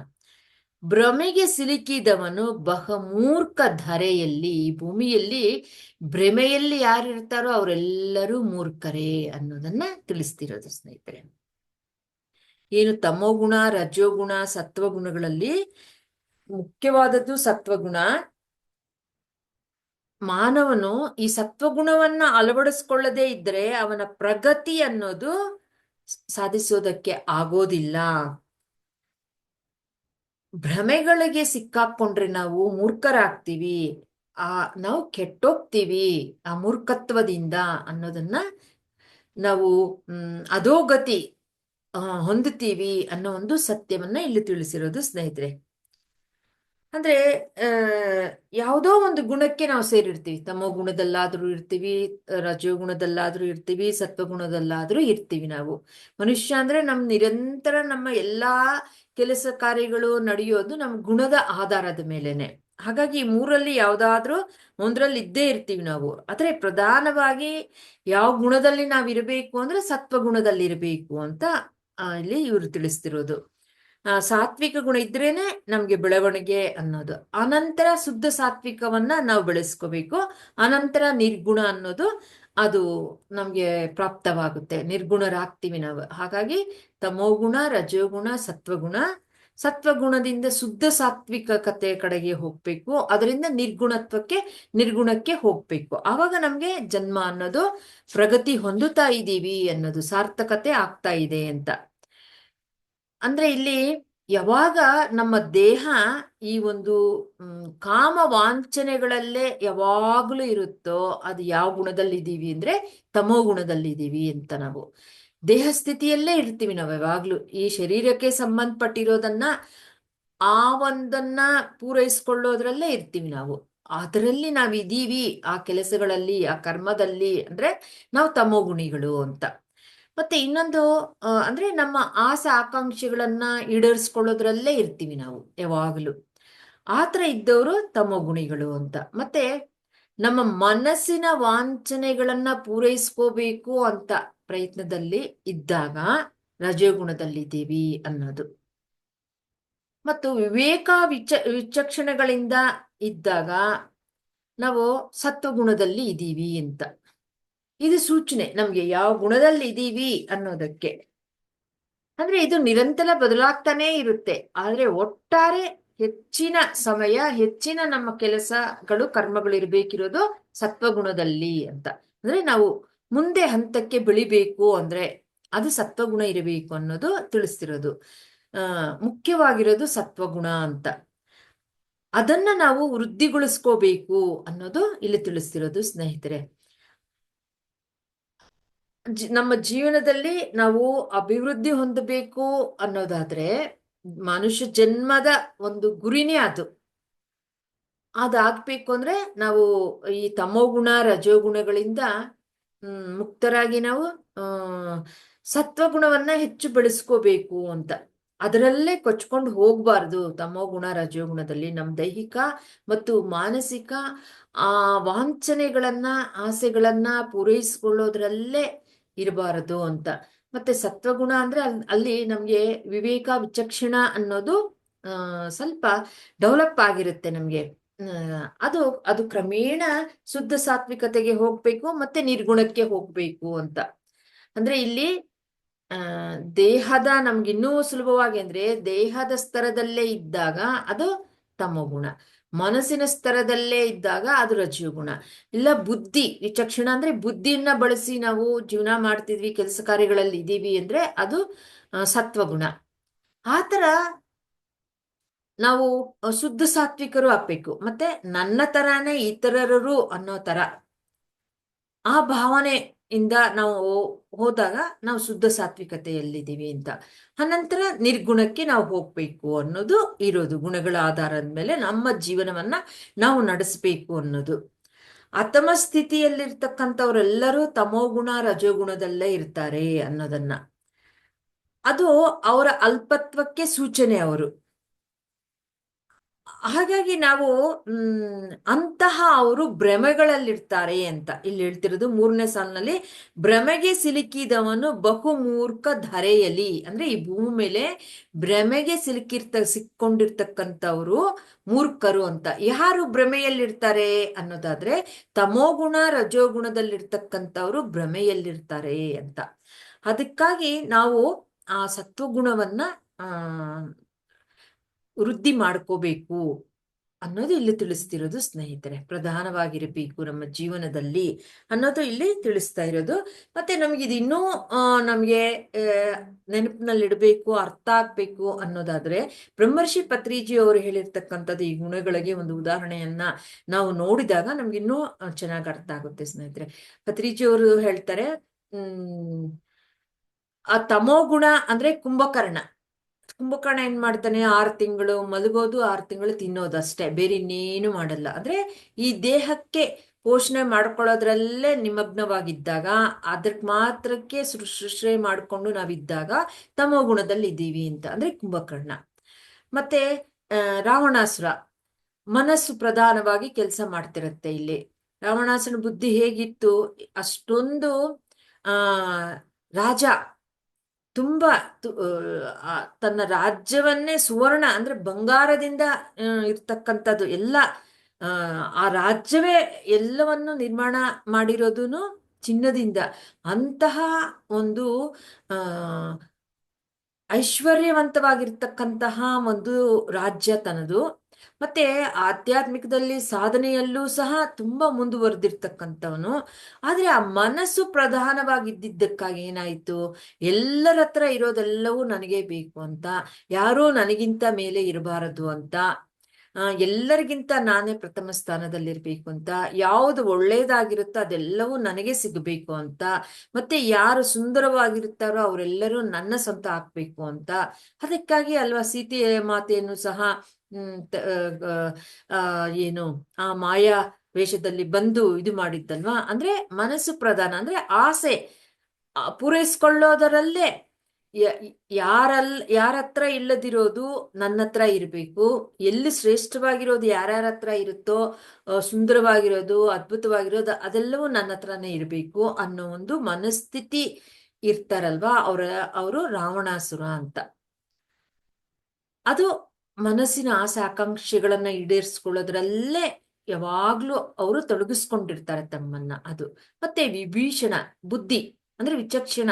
ವಿಭೂಷಣ ಬುದ್ಧಿಮಾತೆ ಹೇಳ್ತಾನೆ ರಾವಣಾಸುರನಿಗೆ, ಬೇಡ ಸೀತೆ, ರಾಮ ಸಾಮಾನ್ಯ ವ್ಯಕ್ತಿಯಲ್ಲ, ಅವತಾರ ಪುರುಷ, ಹಾಗಾಗಿ ಸೀತೆ ಮಾತೆಯನ್ನ ನೀನು ಕಳಿಸ್ಕೊಟ್ಬಿಡು, ನೀನ್ ಮಾಡಿರೋದೇ ಒಂದ್ ತಪ್ಪು, ಇನ್ನೊಂದು ಮುಂದೆಗೆ ಆತರ ನಿನಗೆ ಒಳ್ಳೇದಾಗೋದಿಲ್ಲ ಅಂತ ಬುದ್ಧಿಮಾತೆ ಹೇಳ್ತಾನೆ. ಅಂದ್ರೆ ನಮ್ಮದ ಆಗದೆ ಇರೋದನ್ನ, ನಮ್ಮ ಆಸೆಯನ್ನ ಪೂರೈಸ್ಕೊಳ್ಳೋದಕ್ಕಾಗಿ ಇನ್ನೊಬ್ಬರಿಂದ ಕಿತ್ಕೋಬಾರದು ಅಂತ ಒಂದು ವಿಚಕ್ಷಣಾ ಜ್ಞಾನ ಯಾರಿಗಿರುತ್ತೋ ಅವರು ಬುದ್ಧಿ ಪ್ರಧಾನವಾಗಿರುತ್ತೆ ಅವ್ರಿಗೆ. ನನ್ನದು ಯಾವುದು, ಇತರರ ಯಾವುದು, ನನಗೆ ಏನ್ ಬೇಕು, ನನ್ನದಾಗಿರೋದೇ ನಾನು ಬಳಸ್ಕೋಬೇಕು, ಇತರದನ್ನ ನಾನು ತಗೋಬಾರ್ದು ಅನ್ನೋ ಒಂದು ಇಂಕಿತ ಜ್ಞಾನ ಅಂತೀವಲ್ವಾ, ಅದು ಇರ್ತಕ್ಕಂಥವ್ರು ಬುದ್ಧಿ ಪ್ರಧಾನವಾಗಿರುತ್ತೆ. ಅವರು ಸತ್ವಗುಣ ಅಂತ ಅವರು ಸತ್ವಗುಣದಲ್ಲಿರ್ತಾರೆ. ನನ್ನ ತರಾನೇ ಇನ್ನೊಬ್ಬರು, ನನಗೆ ನೋವು ಆದ್ರೆ ಇನ್ನೊಬ್ಬರಿಗೂ ಆದಂಗೆ ಅಲ್ವಾ, ಆ ತರ ಇನ್ನೊಬ್ಬರಿಗೆ ನಾವು ತೊಂದರೆ ಕೊಡಬಾರ್ದು, ನೋವು ಉಂಟು ಮಾಡಬಾರ್ದು, ಹಿಂಸೆ ಮಾಡಬಾರ್ದು ಅನ್ನೋದು. ಅದೇ ರಾವಣಾಸನ್ ನೋಡಿ, ಯುದ್ಧ ಆದ್ರೂ ಮಾಡಿ ಸಾಯಿಸಾದ್ರೂ ಸರಿ, ನನಗ್ ಬೇಕು ಅನ್ಸಿದ್ದನ್ನ ನಾನು ಅದನ್ನ ಪಡ್ಕೋಬೇಕು ಅನ್ನೋ ಒಂದು ಮನಸ್ಥಿತಿ. ಅಂದ್ರೆ ರಜೋಗುಣ ಪ್ರಧಾನವಾಗಿರುತ್ತೆ ಅವ್ರಿಗೆ. ವಿಭೀಷಣನಿಗೆ ಬುದ್ಧಿ ಪ್ರಧಾನವಾಗಿತ್ತು. ಇದು ಒಳ್ಳೇದಲ್ಲ, ನಾವು ಮಾಡೋ ಕೆಲಸ ಕೆಟ್ಟದಾಗಿ ಮಾಡಿದ್ರೆ ಅದಕ್ಕೆ ಶಿಕ್ಷೆ ಅನುಭವಿಸ್ಬೇಕಾಗುತ್ತೆ ಮುಂದೆ, ನಮ್ಗೆ ಕೆಟ್ಟದ್ದು ಇದು ಸಂಕೇತ ನಾವು ಅಂತ ನಮ್ಗೆ ನಮ್ಮ ರಾಜ್ಯಕ್ಕೆ ಒಳ್ಳೇದಲ್ಲ ಅಂತಲೂ ತಿಳಿಸ್ತಾನೆ. ಯಾಕೆ? ವಿಚಕ್ಷಣ ಜ್ಞಾನ ಇತ್ತು, ಯಾವುದು ಒಳ್ಳೇದು ಯಾವುದು ಕೆಟ್ಟದ್ದು, ನಮ್ಮ ಆಸೆಗಳನ್ನ ಪೂರೈಸ್ಕೊಳ್ಳೋದಕ್ಕೆ ಹೇಗಂದ್ರೆ ಹಾಗೆ ನಾವು ವರ್ತಿಸಬಾರದು ಅನ್ನೋದು, ಇನ್ನೊಬ್ಬರಿಗೆ ಸಂಬಂಧಪಟ್ಟಿರೋದನ್ನ ನಾವು ಬಯಸಬಾರದು, ಬಳಸಬಾರದು ಅನ್ನೋ ಒಂದು ಸಾಮಾನ್ಯ ಜ್ಞಾನ ಇತ್ತು. ಅದೇ ತರ ನಮ್ಮಲ್ಲಿ ಇದ್ದಾಗ ನಾವು ಸಾತ್ವಿಕತೆಯಲ್ಲಿದ್ದೀವಿ ಅಂತ, ಸತ್ವಗುಣದಲ್ಲಿದ್ದೀವಿ ಅಂತ ನಮಗೆ ನಾವೇ ಚೆಕ್ ಮಾಡ್ಕೋಬೇಕು ಸ್ನೇಹಿತರೆ. ಯಾಕಂದ್ರೆ ಆಸೆ ಇಂದ ನಾವು ಈಗೆಲ್ಲ ವರ್ತಿಸ್ತಾ ಇರ್ತೀವಿ. ಅದಕ್ಕಾಗಿ ತಮೋಗುಣ ರಜೋಗುಣದಲ್ಲಿದ್ದವರು ಮೂರ್ಖರು ಅಂತ, ಅವ್ರ ಬೆಳವಣಿಗೆ ಅನ್ನೋದು ಇರೋದಿಲ್ಲ ಅಂತ. ಸತ್ವಗುಣವನ್ನ ಹೆಚ್ಚು ಮಾಡ್ಕೊಳ್ಳಿ ನೀವು ಅನ್ನೋದು ಇಲ್ಲಿ ಹೇಳ್ತಿರೋದು. ಮತ್ತೆ ಅದರಿಂದ ಹನುಮ ಯಾವುದಕ್ಕೆ ಸಂಕೇತ? ಶುದ್ಧ ಸಾತ್ವಿಕತೆಗೆ ಸಂಕೇತ. ಬೇರೆ ಇನ್ನೇನಾದ್ರೂ ಇತ್ತ ಆಂಜನೇಯನ ಮನಸ್ಸಲ್ಲಿ? ಹೃದಯ ತೆರೆದ್ರೆ ಏನಿತ್ತು? ರಾಮ ಇತ್ತು. ಅಂದ್ರೆ ಆತ್ಮದ ಬಗ್ಗೆ ಚಿಂತನೆ, ಆಧ್ಯಾತ್ಮಿಕದ ಕಡೆನೆ, ಭಗವಂತನ ಕಡೆನೆ ನಮ್ಮ ಚಿಂತನೆ ಇರಬೇಕು ಅಂತ. ಆಂಜನೇಯನ ತರಾನೇ, ಹನುಮಂತನ ತರಾನೇ ಇರಬೇಕು. ನಾವ್ ಹೊರಗಡೆ ಈ ವಸ್ತು, ವಿಷಯಗಳು, ವ್ಯಕ್ತಿಗಳ ಬಗ್ಗೆ ಅದರ ಕಡೆ ಗಮನ ಕಡಿಮೆ ಆಗ್ತಾ ಆತ್ಮದ ಕಡೆ ಗಮನ ಹೆಚ್ಚಾದಾಗ ನಾವು ಶುದ್ಧ ಸಾತ್ವಿಕತೆಯಲ್ಲಿದ್ದೀವಿ ಅಂತ. ಇದನ್ನ ನಾವು ವೃದ್ಧಿ ಮಾಡ್ಕೊಂತ ಬೆಳೀತಾ ಬೆಳೀತಾ ಹೋದಾಗೆಲ್ಲ ಅದೇ ನಾವಾಗೋಗ್ತೀವಿ. ಅಂದ್ರೆ ರಾಮನಿಗೆ ಸಂಕೇತ, ರಾಮನಿಗೆ ನಿರ್ಗುಣ ಅಂತ ಬ್ರಹ್ಮರ್ಷಿ ಪತ್ರಿಜಿಯವರು ಈ 5 ನಾವು ನೆನಪಿನಲ್ಲಿ ಇಟ್ಕೊಂಡಾಗ ನಾವು ಯಾವೊಂದು ಗುಣದಲ್ಲಿದ್ದೀವಿ, ತಮೋ ಗುಣದಲ್ಲಿದ್ದೀವ, ರಜೋ ಗುಣದಲ್ಲಿದ್ದೀವ, ರೋಟಿ ಕಪಡ ಮಕಾನ್ ಅಂತೀವಲ್ವಾ, ತಿನ್ನೋದು ಮಲಗೋದು ಅಷ್ಟೇ, ಮೈಥುನ, ಈ 3 ಇದರಲ್ಲೇ ಇದ್ದಾಗ ನಾವು ತಮೋ ಗುಣಿಗಳು ಅಂತ. ಮತ್ತೆ ರಜೋಗುಣ ಅಂದ್ರೆ ನಮ್ಮ ಆಸೆ ಆಕಾಂಕ್ಷೆಗಳನ್ನ ಈಡೇರಿಸ್ಕೊಳ್ಳೋದು, ಎಲ್ಲದೂ ನನಗೆ ಬೇಕು ಅಂತ ಹೆಸರು ಹಾಕ್ಬೋದು. ಕೆಲವರು ಹೆಸರಿಗಾಗಿ, ಕೆಲವರು ಏನು ಒಂದು ಸ್ಥಾನಮಾನಗಳಿಗೆ, ಅಧಿಕಾರಕ್ಕಾಗಿ, ಆ ಆಸೆಗಾಗಿ, ಪೂರೈಸ್ಕೊಳ್ಳಕ್ಕಾಗಿ ಹೇಗಾದ್ರೂ ಸರಿ ಅದನ್ನ ಪಡ್ಕೋಬೇಕು ಅಂತ, ಒಳ್ಳೆ ಮಾರ್ಗದಲ್ಲೇ ಅಂತಲ್ಲ, ಅವರ ಆಸೆಯನ್ನ ಈಡೇರಿಸ್ಕೊಳ್ಳೋದಕ್ಕೆ ನಾನೇ ಎಲ್ಲರಿಗಿಂತ ಮೇಲಿರಬೇಕು ಅನ್ನೋದು ಅವ್ರಿಗಿರುತ್ತೆ. ಯಾರತ್ರ ಇಲ್ಲದಿರೋದು ನನಗಿರ್ಬೇಕು ಅನ್ನೋದು, ನಾನೇ ಶ್ರೇಷ್ಠ ಅನ್ಸ್ಕೋಬೇಕು ಅನ್ನೋದು ಇರುತ್ತೆ. ಅದು ಯಾವ ಮಾರ್ಗದಲ್ಲಾದ್ರೂ ಸರಿ, ಆತರ ನಮ್ಗೇನಾದ್ರೂ ಅನಿಸ್ತಾ ಇದೆ, ಆತರ ನಾವೇನಾದ್ರೂ ಪಡ್ಕೊಂತ ಇದ್ದೀವಿ ಅನ್ನೋದಾದ್ರೆ ನಾವು ರಜೋಗುಣದಲ್ಲಿದ್ದೀವಿ ಅಂತ. ಮತ್ತೆ ನಮ್ಗೇನಾದ್ರೂ ನಂತರನೇ ಅಲ್ವಾ ಇನ್ನೊಬ್ಬರು ಅನ್ನೋ ಒಂದು ಭಾವನೆ, ಹಿಂಸೆ ಅನ್ನೋದು ಬೇಡ, ಒಳ್ಳೇದ ರೀತಿಯಲ್ಲೇ ಜೀವನ ಮಾಡೋಣ ಅನ್ನೋ ಒಂದು ಆ ಮನಸ್ಥಿತಿಯಲ್ಲಿದ್ದಾಗ ನಾವು ಇದೀವಿ ಅಂತ ಇಲ್ಲಿ ಹೇಳ್ತಿರೋದು. ಸತ್ವಗುಣವನ್ನ ವೃದ್ಧಿ ಮಾಡ್ಕೊಂಡ್ರೆ ನಮ್ಮ ಪ್ರಗತಿ ಇರುತ್ತೆ ಅಂತ ಇಲ್ಲಿ ಹೇಳ್ತಿರೋದು. ಆತ್ಮದ ಕಡೆ ಹೋಗೋದಕ್ಕೆ ಸಾಧ್ಯ ಅಂತ. ಶುದ್ಧ ಸಾತ್ವಿಕತೆಯನ್ನ ಬೆಳೆಸ್ಕೊಳ್ಳೋದಂದ್ರೆ ಹೆಚ್ಚಿನ ಸಮಯ ನಾವು ನಮ್ಮ ಏನು ಸ್ವಾಧ್ಯಾಯ, ಸತ್ಸಂಗ, ನಮ್ಮ ಸಾಧನೆ, ಧ್ಯಾನ ಮಾಡೋದು ಹೆಚ್ಚಿನ ಸಮಯ ಇದ್ದಾಗ ನಾವು ಶುದ್ಧ ಸಾತ್ವಿಕದಲ್ಲಿದ್ದೀವಿ ಅಂತ. ಅಂದ್ರೆ ನಮ್ ಪ್ರಧಾನವಾಗಿರೋದು ಏನಾಗಿರುತ್ತೆ ಇಲ್ಲಿ? ಆತ್ಮಜ್ಞಾನ, ಆತ್ಮದ ಬಗ್ಗೆ ಆತ್ಮ ಚಿಂತನೆ, ಆತ್ಮ ಧ್ಯಾನದಲ್ಲೇ ಇರ್ತೀವಿ. ಹೆಚ್ಚಿನ ಸಮಯ ನಾವು ಇದ್ದೀವಿ ಅಂದ್ರೆ ನಾವು ಶುದ್ಧ ಸಾತ್ವಿಕತೆಯಲ್ಲಿದ್ದೀವಿ ಅಂತ. ಅದರಲ್ಲಿ ಇದ್ದು ಏನಾಗ್ತೀವಿ? ನಾವೇ ಆತ್ಮ ಸ್ವರೂಪರು, ನಾನೇ ಅನ್ನೋದು ನಮ್ಗೆ ಅರಿವಾಗುತ್ತೆ, ನಿರ್ಗುಣರಾಗ್ತೀವಿ ಅವಾಗ. ಅದು ರಾಮನಿಗೆ ಸಂಕೇತ. ನಮಗೆ ಸಾತ್ವಿಕತೆನೇ ಇಲ್ಲ ಅಂದಾಗ ಈ ಮುಂದಕ್ಕೆ ಹೋಗೋದಕ್ಕೆ ಇಲ್ವೇ ಇಲ್ಲ ಅಂತ ಇಲ್ಲಿ ಹೇಳ್ತಿರೋದು. ಯಾವಾಗ ನಾವು ತಮೋಗುಣ ರಜೋಗುಣದಲ್ಲೇ ಇರ್ತೀವೋ ಭ್ರಮೆಗಳಲ್ಲಿರ್ತೀವಿ. ಈ 2 ಗುಣಗಳಲ್ಲಿರ್ತಕ್ಕಂಥವರು ಭ್ರಮೆಗಳಿಂದ ಜೀವನ ಮಾಡ್ತಾರೆ, ಅವರು ಮೂರ್ಖರು ಅಂತ ಇಲ್ಲಿ ಹೇಳ್ತಿರೋದು. ವೇಮನ ಯೋಗಿ ವೇಮನ ಅವರು ತಿಳಿಸ್ತಿರೋದು ಬಹುಮೂರ್ಖರು ಧರೆಯಲ್ಲಿ ಅಂದ್ರೆ ಈ ಭೂಮಿ ಮೇಲೆ ತಮೋಗುಣ ರಜೋಗುಣದಿಂದ ಜೀವನ ಮಾಡ್ತಕ್ಕಂಥವ್ರು ಕೇವಲ ಮೂರ್ಖರಲ್ಲ, ಬಹುಮೂರ್ಖರು ಅಂತ ಇಲ್ಲಿ ಹೇಳ್ತಿರೋದು. ಇನ್ನು ಒತ್ತು ಕೊಟ್ಟು ಹೇಳ್ತಿದ್ದಾರೆ. ಇಷ್ಟು ಅಷ್ಟು ಮೂರ್ಖರಲ್ಲ, ತುಂಬಾ ಅಂತೀವಲ್ವ ನಾವು, ಅದು ಹೇಳ್ತಿರೋದು ಬಹುಮೂರ್ಖರು ಅನ್ನೋದು ಇಲ್ಲಿ ಹೇಳ್ತಿರೋದು ಸ್ನೇಹಿತರೆ. ಹಾಗಾಗಿ ನಾವು ತಮೋಗುಣ ರಜೋಗುಣಗಳಿಂದ ಆ ಆತರ ಜೀವನ ಮಾಡ್ತಿರೋದು, ಅಧಮ ಸ್ಥಿತಿಯಲ್ಲಿರ್ತಕ್ಕಂಥವ್ರು ಅಲ್ಪರು ಅನ್ನೋ ಒಂದು ಸೂಚನೆ ಮೂಲಕ ತಿಳಿಸ್ತಿರೋದು. ಅಂತವರು ಸುದೂರ, ತುಂಬಾ ದೂರದಲ್ಲಿ ಇರ್ತಾರೆ. ಈ ಆತ್ಮ ಭಗವಂತ ಈ ತತ್ವಕ್ಕೆ ತುಂಬಾ ದೂರ ಇರ್ತಾರೆ. ಅವ್ರು ಕೇವಲ ಭ್ರಮೆಗಳಲ್ಲೇ ಜೀವನ ಮಾಡ್ತಾ ಇರ್ತಾರೆ. ಅದರಿಂದ ನಮ್ಮನ್ನ ನಾವು ರಕ್ಷಣೆ ಮಾಡ್ಕೋಬೇಕು ಅಂದ್ರೆ ಈ ಗುಣಗಳನ್ನ ಬಿಟ್ಟು ಸಾತ್ವಿಕತೆಯನ್ನ ಬೆಳೆಸ್ಕೋಬೇಕು ಅನ್ನೋದನ್ನ ಇಲ್ಲಿ ನಮ್ಗೆ ತಿಳಿಸ್ಕೊಟ್ಟಿದ್ದಾರೆ ಸ್ನೇಹಿತರೆ. ಈ ಶ್ಲೋಕದಲ್ಲಿ ಗುಣಗಳಿಗೆ ಬಗ್ಗೆ ಮುಖ್ಯವಾಗಿರೋದು ಸತ್ವಗುಣ. ಅದನ್ನ ಸತ್ವಗುಣದಲ್ಲಿ ನಾವಿದ್ದಾಗ ಮುಂದೆ ಪ್ರಗತಿ ಅನ್ನೋದಿರುತ್ತೆ. ಇಲ್ಲ ತಮೋಗುಣ ರಜೋಗುಣದಲ್ಲೇ ನಾವಿದ್ದಾಗ ನಮಗೆ ಅಧೋಗತಿ ಅನ್ನೋದು ತಿರೋಗಮನವೇ ಇರುತ್ತೆ ಅನ್ನೋದನ್ನ ಸತ್ಯವನ್ನ ನಮ್ಗೆ ತಿಳಿಸ್ಕೊಟ್ಟಿದ್ದಾರೆ ಸ್ನೇಹಿತರೆ. ಹೀಗೆ ಮುಂದಿನದು ಸಾಧು ಸಾಂಗತ್ಯದ ಬಗ್ಗೆ ತಿಳಿಸ್ಕೊಡ್ತಿದ್ದಾರೆ. ಸಾಧು ಸಾಂಗತ್ಯ ಒದಗಲು ಶಾಂತಿ ಒದಗು, ಶಾಂತಿ ಒದಗಲು ಚಿತ್ತವು ವಶ್ಯವಾಗು, ವಶ್ಯವಾದ ಮನವೇ ಪ್ರಸಾದಿಸು ಪರವ, ಪರವ ಕೊಂಡೊಡೆ ಶಿವತಾನು ಕುಳಿವ ವೇಮ. ನೋಡಿ, ಸಾಧು ಸಾಂಗತ್ಯ ಒದಗಲು ಶಾಂತಿ ಒದಗು, ಸಜ್ಜನ ಸಾಂಗತ್ಯದ ಬಗ್ಗೆ ತಿಳಿಸ್ತಿರೋದು ಸ್ನೇಹಿತರೆ. ಶಾಂತಿ ಒದಗಲು ಚಿತ್ತವು ವಶ್ಯವಾಗು, ವಶ್ಯವಾದ ಮನವೇ ಪ್ರಸಾದಿಸು ಪರವ, ಪರವ ಕಂಡೊಡೆ ಶಿವತಾನು ಪೊಳೆವ ವೇಮ. ಅದೇ ಇದರ ತಾತ್ಪರ್ಯ, ಸಾಧು ಸಜ್ಜನರ ಸಹವಾಸದಿಂದ ಮನಸ್ಸು ಶಾಂತಗೊಳ್ಳುತ್ತೆ ಅನ್ನೋದು ತಿಳಿಸ್ತಿರೋದು ಸ್ನೇಹಿತರೆ. ಸಾಧು ಸಾಂಗತ್ಯದಿಂದ ನಮ್ಮ ಮನಸ್ಸು ಶಾಂತಗೊಳ್ಳುತ್ತೆ. ಆ ಶಾಂತಗೊಂಡ ಮನಸ್ಸು, ಆ ಅಂತ ಮನಸ್ಸು ಚಿತ್ತವು ವಶವಾಗುತ್ತೆ ಅಂತ ಅಂದ್ರೆ ನಿಶ್ಚಲವಾಗಿರ್ತೀವಿ. ಚಿತ್ತವಶ ಆಗೋದು ಅಂದ್ರೆ ಏನು ಅಂದ್ರೆ ಮನಸ್ಸು ಮತ್ತು ಚಿತ್ತ ಆಗುತ್ತೆ ಅಂತ. ನಿಶ್ಚಲ ಚಿತ್ತೆ ಜೀವನ್ ಮುಕ್ತಿ ಅಂತ ನಾವು ಶಂಕರಾಚಾರ್ಯರು ಇದರಲ್ಲಿ ನೋಡಿದ್ವಿ ಭಜಗೋವಿಂದಮ್ಮಲ್ಲಿ. ಅದನ್ನೇ ಇವರು ಇನ್ನೊಂದು ರೀತಿಯಲ್ಲಿ ಶಾಂತಿ ಒದಗಲು ಚಿತ್ತವು ವಶವಾಗು ಅಂತ. ನಮ್ಮ ಮನಸ್ಸು ಚಿತ್ತ, ನಾವು ಹಿಂದಿನ ಶ್ಲೋಕದಲ್ಲಿ ಹಿಂದಿನ ವಾರ ನೋಡಿದ್ವಿ. ಚಿತ್ತ ಅಂದ್ರೆ ಸರಳವಾಗಿ ನಮ್ಗೆ ಅರ್ಥವಾಗ್ಬೇಕು ಅಂದ್ರೆ ಒಂದು ಸ್ಟೋರ್ ರೂಮ್ ಅನ್ನೋ ತರ ನೆನ್ಪಿಟ್ಕೊಳ್ಳೋಣ ಅಂತ ಅನ್ಕೊಂಡ್ವಿ. ಹಾಗಾಗಿ ಈಗ ಬರ್ತಿರೋ ಆಲೋಚನೆಗಳೇ ಅಲ್ಲ ಶಾಂತವಾಗೋದು. ಚಿತ್ತ ಆಲ್ರೆಡಿ ನಮ್ಮಲ್ಲಿ ಸ್ಟೋರ್ ಆಗಿರುತ್ತಲ್ಲ, ಸಂಗ್ರಹ ಆಗಿರುತ್ತಲ್ಲ ಸುಮಾರು ವಿಷಯಗಳು, ಆ ಎಲ್ಲವೂ ಸಹ ಮನಸ್ಸು ಮತ್ತು ಚಿತ್ತ ಎರಡೂ ಶಾಂತವಾಗುತ್ತೆ. ಯಾವುದರಿಂದ? ಸಾಧು ಸಾಂಗತ್ಯದಿಂದ, ಸಜ್ಜನರ ಸಾಂಗತ್ಯದಿಂದ. ಆ ಶಾಂತವಾದ ಮನಸ್ಸಿನಿಂದ ಏನಾಗುತ್ತೆ ನಮ್ಗೆ ಅಂದ್ರೆ ಪರಲೋಕ ಸಾನ್ನಿಧ್ಯ ಸಿಗುತ್ತದೆ. ಪರಲೋಕ ಅಂದ್ರೆ ಆತ್ಮ, ಭಗವಂತ ಅನ್ನೋದು. ಇಹ ಅಂದ್ರೆ ಈ ದೇಹ ಸ್ಥಿತಿಯಲ್ಲಿರೋದು, ಇಲ್ಲಿರೋದು, ಭೂಮಿಗೆ ಸಂಬಂಧಪಟ್ಟಿರೋದು ಅಂತ. ಪರ ಅಂದ್ರೆ ದೇಹಾತೀತವಾಗಿರೋದು ಅಂತ. ಅದು ನಮಗೆ ಲಭ್ಯವಾಗುತ್ತೆ ಅಂತ. ಅಂದ್ರೆ ನಮ್ಮ ಆಧ್ಯಾತ್ಮಿಕದ ಧ್ಯಾನದ ಗುರಿ ಏನು ಅಂದ್ರೆ ನನ್ನನ್ನ ನಾನ್ ತಿಳ್ಕೊಳ್ಳೋದು.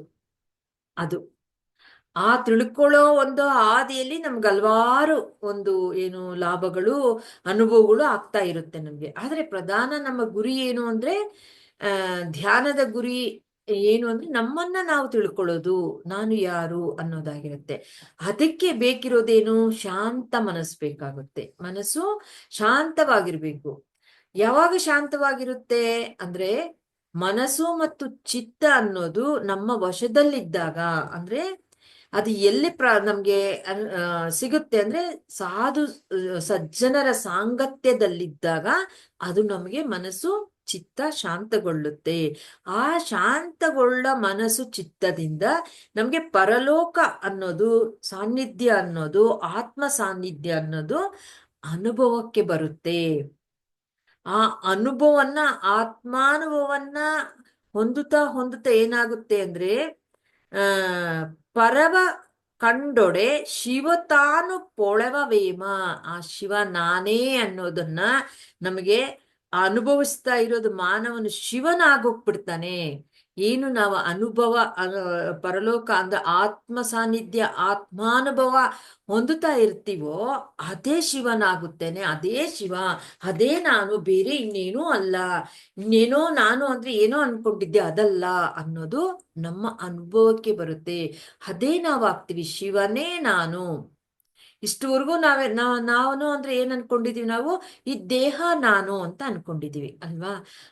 ಯಾವಾಗ ನಮ್ಮ ಮನಸ್ಸು ಶಾಂತವಾಗುತ್ತೋ, ಅಂದ್ರೆ ನಮ್ಮ ಮನಸ್ಸು ಮತ್ತು ಚಿತ್ತ ಅನ್ನೋದು ನಮ್ಮ ವಶದಲ್ಲಿದ್ದಾಗ ಶಾಂತತೆಯನ್ನು ಸಿಗುತ್ತೆ. ಶಾಂತವಾದ ಆ ಮನಸ್ಸಿನಿಂದ ನಮ್ಗೇನ್ ಪ್ರಾಪ್ತವಾಗುತ್ತೆ ಅಂದ್ರೆ ಪರ ಪರದ ಒಂದು ಅನುಭವ, ಆತ್ಮಾನುಭವ ಅನ್ನೋದು ಬರುತ್ತೆ.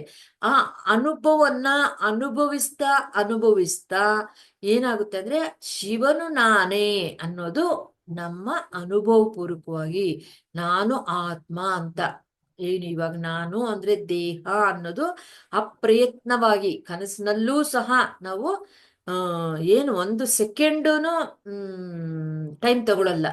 ಆ ಥರ ನಾನು ಅಂದ ತಕ್ಷಣ ಈ ದೇಹಕ್ಕೆ ನಾವು ಯಾವ ಥರ ಅಂಟ್ಕೊಂಡಿದೀವೋ ಅದೇ ತರಹ ಆ ಶಾಂತ ಮನಸ್ಸಿನಿಂದ ಇದ್ದಾಗ ನಾವು ಆ ಪರತತ್ವವನ್ನ ಅನುಭೂತಿ ಹೊಂದುತ್ತಾ ನಾನೇ ಆ ಪರತತ್ವ, ನಾನೇ ಶಿವ ಅನ್ನೋದು ಅನುಭವವನ್ನು ಹೊಂದುತ್ತೀವಿ.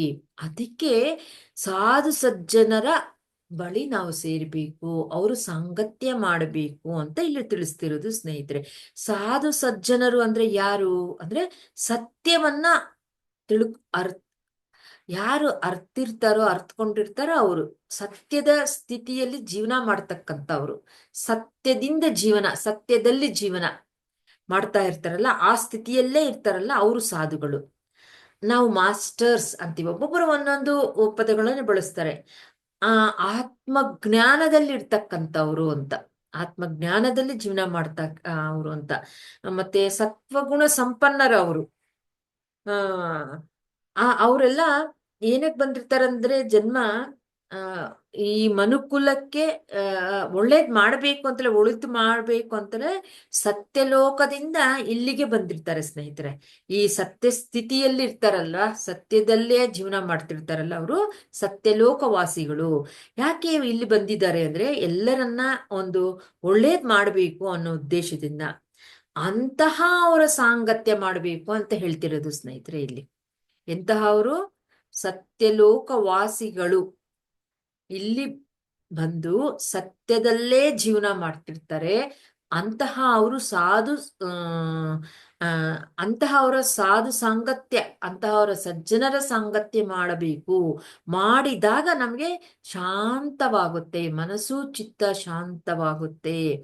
ಆವಾಗ ಶಾಂತ ಮನಸ್ಸಿನಲ್ಲಿ ನಮಗೆ ಆಲೋಚನೆಗಳಾಗ್ಲಿ ಮತ್ತೊಂದಾಗ್ಲಿ ಯಾವುದು ನಮ್ಮನ್ನ ಕಾಡಿಸೋದಿಲ್ಲ. ಅವಾಗ ನಮ್ಮ ಹತೋಟಿಯಲ್ಲಿ ಇರುತ್ತೆ.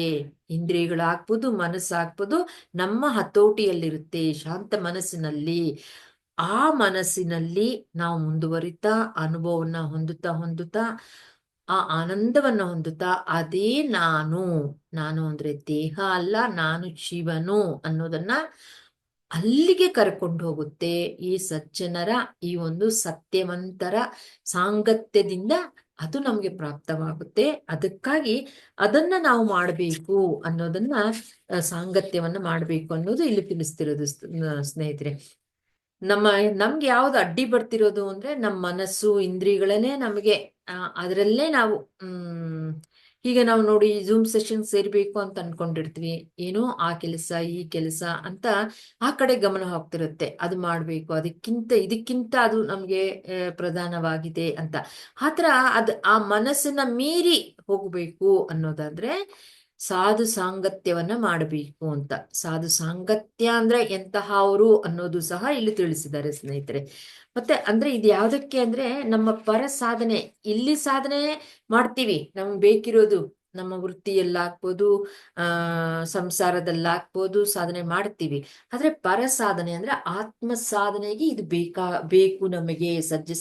ಸಜ್ಜನರ ಸಾಂಗತ್ಯದಿಂದಲೇ ನಮ್ಮ ಮನಸ್ಸು ಶಾಂತವಾಗುತ್ತೆ ಅಂತ ಹೇಳ್ತಿರೋದು. ಇದನ್ನೇ ಶಂಕರಾಚಾರ್ಯರು ಹೇಳಿರೋದು, ತ್ರಿಜಗತಿ ಸಜ್ಜನ ಸಂಗತಿ ರೇಖಾ ಭವತಿ ಭವಾರ್ಜುನ ತರುಣೇ ನೌಕಾ ಅನ್ನೋದನ್ನ ನಾವು ಭಜಗೋವಿಂದಮ್ಮಲ್ಲಿ ನೋಡಿದೀವಿ ಸ್ನೇಹಿತರೆ.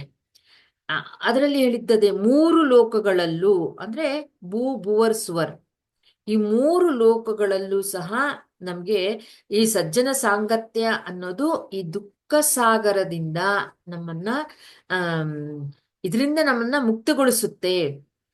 ಈ ದುಃಖ ಸಾಗರದಲ್ಲಿ ಈಜೋದಕ್ಕೆ ನಮ್ಗೆ ಸುಲಭ ಆಗುತ್ತೆ, ಉಪಯೋಗ ಆಗುತ್ತೆ, ಒಂದು ಉಪಕರಣ ಆಗುತ್ತೆ. ಏನು ನಾವು ಒಂದು ದಡದಿಂದ ಮತ್ತೊಂದು ದಡಗೆ ಹೋಗ್ಬೇಕು ಅಂದ್ರೆ ಆ ಹಡಗು ಅದರ ಮೂಲಕ ಹೋಗ್ತೀವಲ್ವಾ, ಆ ತರ ಸಜ್ಜನ ಸಾಂಗತ್ಯ ಅನ್ನೋದು ನಮ್ಮ ಭವಸಾಗರದಿಂದ ನಮ್ಮನ್ನ ಆತ್ಮದ ಕಡೆಗೆ ಕರ್ಕೊಂಡು ಹೋಗೋದಕ್ಕೆ ಸುಲಭ ಆಗುತ್ತೆ, ಭಗವಂತನ ಕಡೆಗೆ ಹೋಗೋದಕ್ಕೆ ಸುಲಭ ಆಗುತ್ತೆ ನಮಗೆ ಸಜ್ಜನ ಸಾಂಗತ್ಯ ಅನ್ನೋದು. ಈ ಒಂದು ಆಧ್ಯಾತ್ಮಿಕ ಆತ್ಮದ ವಿದ್ಯೆಯನ್ನ ನಾವು ಗಳಿಸೋದಕ್ಕೆ ತುಂಬಾ ತುಂಬಾ ನಮ್ಗೆ ಪ್ರಧಾನವಾಗಿದೆ ಅನ್ನೋದು ಇಲ್ಲಿ ತಿಳಿಸಿರೋದು. ಈ ದುಃಖ ಸಾಗರವನ್ನು ಈಜೋದಕ್ಕೂ ನಮ್ಗೆ ಸಜ್ಜನರ ಸಾಂಗತ್ಯ ಬೇಕು, ಮನಸ್ಸು ಶಾಂತವಾಗ್ಬೇಕು ಅಂದ್ರೆ. ಮತ್ತೆ ಮುಂದಿನದು ಹಂತಕ್ಕೆ ನಾವು ಹೋಗ್ಬೇಕು ಅಂದ್ರೂ ಸಹ ಅದು ನಮಗೆ ಒಂದು ಉಪಕರಣವಾಗಿ ನಮ್ ಕೆಲ್ಸ. ಈ ಭವಸಾಗರದಲ್ಲಿ ನಾವು ಈಜಬೇಕು ಅಂದ್ರೆ ಅದೊಂದು ನಮ್ಗೆ ಒಳ್ಳೆಯ ಉಪಕರಣವಾಗಿ ನಮ್ಗೆ ಉಪಯೋಗವಾಗುತ್ತೆ ಅನ್ನೋದನ್ನ ಇಲ್ಲಿ ತಿಳಿಸಿರೋದು ಸ್ನೇಹಿತರೆ. ಈ ಸಜ್ಜನರ ಸಾಂಗತ್ಯದ ಒಂದು ಮಹತ್ವ ಏನು, ನಮ್ಮನ್ನ ಎಲ್ಲಿಗೆ ಕರ್ಕೊಂಡು ಹೋಗುತ್ತೆ, ಅದು ಯಾಕೆ ಅವಶ್ಯಕತೆ ಇದೆ, ಮತ್ತು ಸಜ್ಜನರು ಅಂದ್ರೆ ಯಾರು, ಎಂತಹ ಅವರ ಸಾಂಗತ್ಯ ಮಾಡಬೇಕು ಅನ್ನೋದನ್ನ ನಾವು ಈ ಶ್ಲೋಕದಲ್ಲಿ ತಿಳ್ಕೊಂಡಿದ್ದೀವಿ ಸ್ನೇಹಿತರೆ. ಇನ್ನೊಂದು ನೋಡೋಣ, ಸಮಯ ಇನ್ನೊಂದು ನೋಡೋಣ. ಬಾಲ್ಯದಲ್ಲಿ ಶಿವನ ಪರಿಕಿಸಲೊಲ್ಲರು, ಯೌವನದಲ್ಲಿ ಅವನ ಅರಿಯದಿಹರು, ಮುದಿತನದಲ್ಲಿ ಮೋಸವೇ ಕಾಂಬರು, ವಿಶ್ವದಾವಿರಾಮ ಕೇಳುವೇಮ. ಇದನ್ನೇ ನಾವು ಭಜಗೋವಿಂದಮಲ್ಲಿ ನೋಡಿದ್ವಿ. ಶಂಕರಾಚಾರ್ಯರು ಹೇಳಿದ್ದು ಒಂದು ತರ ಆದ್ರೆ ಯೋಗ ವೇಮನ ಅವರು ಮತ್ತೊಂದು ತರಾನು ಹೇಳ್ತಿದ್ದಾರೆ. ಅದನ್ನೇ ಆ ಸತ್ಯವನ್ನೇ ಒಬ್ಬರಿಗೊಬ್ಬರು ಒಂದೊಂದು ರೀತಿಯಲ್ಲಿ ಅರ್ಥೈಸ್ತಾ ನಮ್ಗೆ ತಿಳಿಸ್ತಾ ಹೋಗ್ತಾರೆ ಸ್ನೇಹಿತರೆ. ಇಲ್ಲಿ ಹೇಳ್ತಿರೋದು, ಬಾಲ್ಯದಲ್ಲಿ ಶಿವನ ಪರಿಕಿಸಲೊಲ್ಲರು ಅಂದ್ರೆ ಮಾನವನ ಹೇಗಿರ್ತಾನಂದ್ರೆ, ಮನುಷ್ಯ ಬಾಲ್ಯಾವಸ್ಥೆಯಲ್ಲಿ ಆ ವಯಸ್ಸಿನಲ್ಲಿ ಆಟ ಪಾಠಗಳಲ್ಲಿ ನಮ್ಗೆ ಅದರಲ್ಲಿ ನಮ್ಮನ್ನ ನಾವು ಮಗ್ನರಾಗ್ಬಿಟ್ಟಿರ್ತೀವಿ, ಶಿವನನ್ನ ಮರ್ತೇ ಹೋಗಿರ್ತೀವಿ. ಪರಕಿಸಲೊಲ್ಲರು, ಆ ಕಡೆ ಶಿವನ ಪರಕಿಸಲೊಲ್ಲರು, ಅದರ ಕಡೆ ಗಮನಾನೇ ಇರೋದಿಲ್ಲ. ನಮ್ಮ ವಿದ್ಯಾಭ್ಯಾಸ ಆಗ್ಬೋದು, ನಮ್ಮ ಆಟ ಪಾಠಗಳಲ್ಲಾಗ್ಬೋದು, ಬಾಲ್ಯದಲ್ಲೇ ಅದರಲ್ಲೇ ಕಳೆದೋಗುತ್ತೆ. ಮತ್ತೆ ಯೌವನದಲ್ಲಿ ಏನಾಗುತ್ತೆ ಅಂದ್ರೆ ಮೋಹ ಆವರಿಸ್ಬಿಡ್ಕೊಂಡ್ಬಿರುತ್ತೆ ನಮ್ಗೆ. ಆವಾಗಲೂ ಸಹ ನಾವು ಯೌವನದಲ್ಲಿ ಶಿವನ ಕಡೆಗೆ ಮನಸ್ಸು ಹೋಗೋದೇ ಇಲ್ಲ, ಮನಸ್ಸನ್ನ ಹರಿಸೋದೇ ಇಲ್ಲ ಆ ಸಮಯದಲ್ಲೂ ಸಹ ನಾವು. ಮತ್ತೆ ವೃದ್ಧಾಪದಲ್ಲಿ ಏನಾಗುತ್ತೆ, ಯಾ ಕಡೆ ನಮ್ಮ ಗಮನ ಇರುತ್ತೆ ಅಂದ್ರೆ ರೋಗ ರುಜಿನಗಳ ಕಡೆನೆ ನಮ್ಮ ಇರುತ್ತೆ. ಆವಾಗ್ಲೂ ನಾವು ಶಿವನನ್ನ ಸ್ಮರಿಸೋದೇ ಇಲ್ಲ, ಅದರ ಕಡೆ ಶಿವನ ಕಡೆನೆ ಹೋಗೋದೇ ಇಲ್ಲ ನಾವು. ಈ ತರ ಇಡೀ ಮುದಿತದಲ್ಲಿ ಮೋಸವೇ ಕಾಂಬರು ಅಂದ್ರೆ ಆವಾಗಲೂ ಸಹ ಅದರ ಕಡೆ ಶಿವನ ಕಡೆ ಗಮನನೇ ಹೋಗೋದಿಲ್ಲ ನಮಗೆ. ಇದನ್ನೇ ಶಂಕರಾಚಾರ್ಯರು ಹೇಳಿದ್ದು ಇದನ್ನೇ, ಬಾಲ್ಯಸ್ತಾವತ್ ಕ್ರೀಡಾಸಕ್ತಃ ತರುಣಸ್ತಾವತ್ ತರುಣೀಶಕ್ತಃ ವೃದ್ಧಸ್ತಾವತ್ ಚಿಂತಾಶಕ್ತಃ ಪರಸೇ ಬ್ರಾಹ್ಮಣಿ ಕೋಪಿನ ಸಕ್ತಃ ಅನ್ನೋದನ್ನ ನಮಗೆ ಭಜಗೋವಿಂದಮಲ್ಲಿ ತಿಳಿಸಿದರು ಸ್ನೇಹಿತರೆ. ಅಂದ್ರೆ ಬಾಲ್ಯದಲ್ಲೂ ಆ ಮನಸ್ಸು ಅನ್ನೋದು ಆ ಒಂದು ಏನು ಆಟ ಪಾಠಗಳಲ್ಲಿ ವಿದ್ಯಾಭ್ಯಾಸದಲ್ಲಿ ಅಲ್ಲೇ ಮಗ್ನರಾಗಿ ಆ ಶಿವನ ಕಡೆನೇ ಹೋಗ್ಲಿಲ್ಲ, ಆತ್ಮದ ಕಡೆನೇ ಹೋಗಿಲ್ಲ. ಆದ್ರೆ ನಿಜ ಇಲ್ಲಿ ತಿಳಿಸೋದೇನು ಅಂದ್ರೆ ಬ್ರಹ್ಮರ್ಷಿ ಪತ್ರಿಜಿಯವರು ಬಾಲ್ಯಾವಸ್ಥೆಯಲ್ಲಿ ನಾವು ಧ್ಯಾನವನ್ನ ಅಭ್ಯಾಸ ಮಾಡಿಸಿದರೆ ಮಕ್ಕಳ ವಯಸ್ಸಿನಲ್ಲೇ ಅವಾಗ ಆ ಆ ಮನಸ್ಸು ಅನ್ನೋದು ಇನ್ನೂ ಶುದ್ಧವಾಗಿರುತ್ತೆ, ಕಲ್ಮಶ ಆಗಿರೋದಿಲ್ಲ. ಆ ಸಮಯದಲ್ಲೇ ನಾವು ಧ್ಯಾನ ಅಭ್ಯಾಸವನ್ನ ಮಾಡಿಸಿದರೆ ತುಂಬಾ ನಮಗೆ ಒಳ್ಳೇದು, ಮುಂದುವರಿತಾರೆ ಈ ಆತ್ಮವಿದ್ಯೆ ಕಡೆ, ಶಿವನ ಕಡೆ ಅನ್ನೋದು ತಿಳಿಸಿರೋದು ಸ್ನೇಹಿತರೆ. ಹಾಗಾಗಿ ಶಿವತತ್ವವನ್ನ ಸುಲಭವಾಗಿ ಸಾಧಿಸೋದಕ್ಕಾಗುತ್ತೆ ಅಂತ ಚಿಕ್ಕ ವಯಸ್ಸಿನಲ್ಲೇ ಮಕ್ಕಳಿಂದಲೇ ನಾವೇನಾದ್ರೂ ಈ ಧ್ಯಾನವನ್ನ ಅವ್ರಿಗೆ ಅಭ್ಯಾಸ ಮಾಡ್ತಾ ಈ ತರ ಜ್ಞಾನವನ್ನ ಅವ್ರಿಗೆ ಪರಿಚಯ ಮಾಡಿಸ್ತಾ ಹೋದಾಗ, ಅರ್ಥೈಸ್ತಾ ಹೋದಾಗ ಏನಾಗುತ್ತಂದ್ರೆ ಶಿವನನ್ನ ಪಡ್ಕೊಳ್ಳೋದು ಅಂದ್ರೆ ಆತ್ಮ ನಾನು ಅನ್ನೋದನ್ನ ಅನುಭವ ಪಡ್ಕೊಳ್ಳೋದು ಸುಲಭ ಆಗುತ್ತೆ. ಯಾಕಂದ್ರೆ ಅವ್ರ ಮನಸ್ಸು ಇನ್ನು ಕಲ್ಮಶ ಆಗಿರೋದಿಲ್ಲ, ಶುದ್ಧವಾಗೇ ಇರುತ್ತೆ. ಆದ್ರೆ ಅದು ಮಾಡೋದಿಲ್ಲ. ನಮ್ಮ ಗಮನ ಎಲ್ಲಿ ಆ ಕಡೆ ಇರುತ್ತೆ?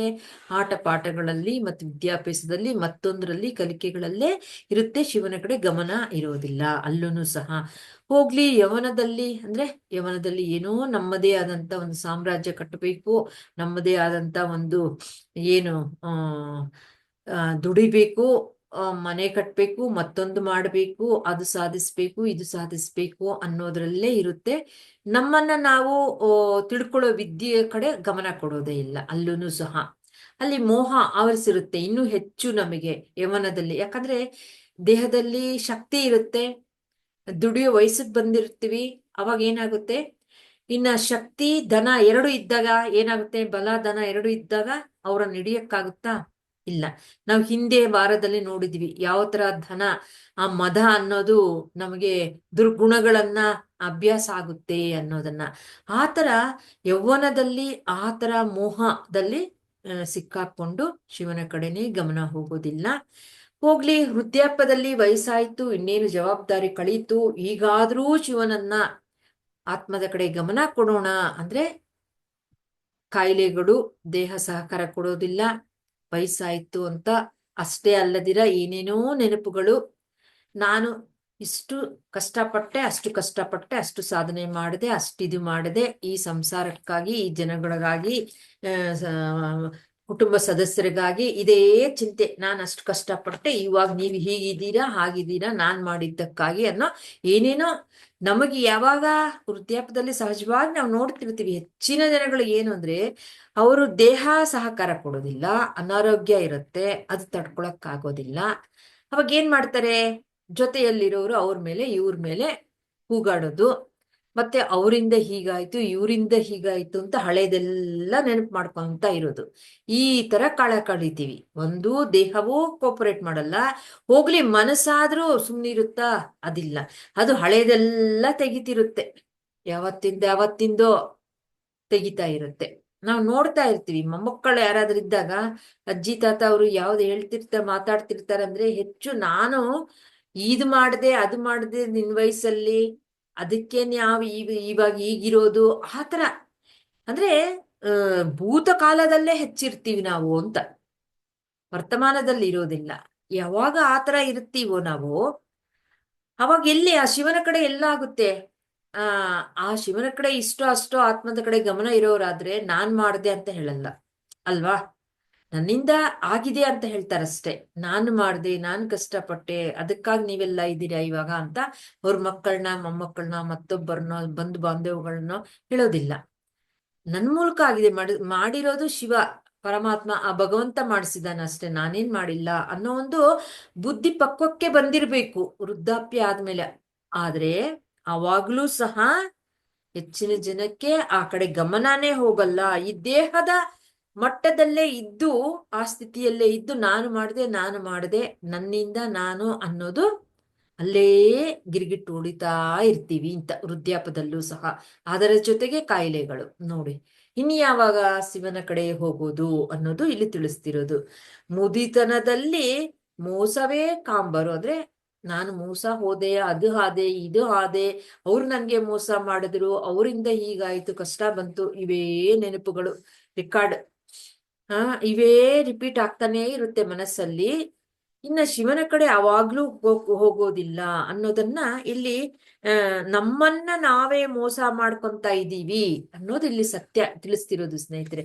ಬೇರೆ ಯಾರು ಅಲ್ಲ, ನಮಗೆ ನಾವೇ ಮೋಸ ಮಾಡ್ಕೊಂತಿದೀವಿ. ಎಂತಹ ಜೀವನ ಜೀವಿಸಿದ್ರು ಸಹ ನಿಜವಾದ ಸಾರ್ಥಕ ಆಗೋದು ಅಂದ್ರೆ ಆ ಶಿವನ ಕಡೆ ಹೋದಾಗಲೇ, ಅದ್ರ ಕಡೆ ನಮ್ಗೆ ಗಮನ ಹೋದಾಗಲೇ.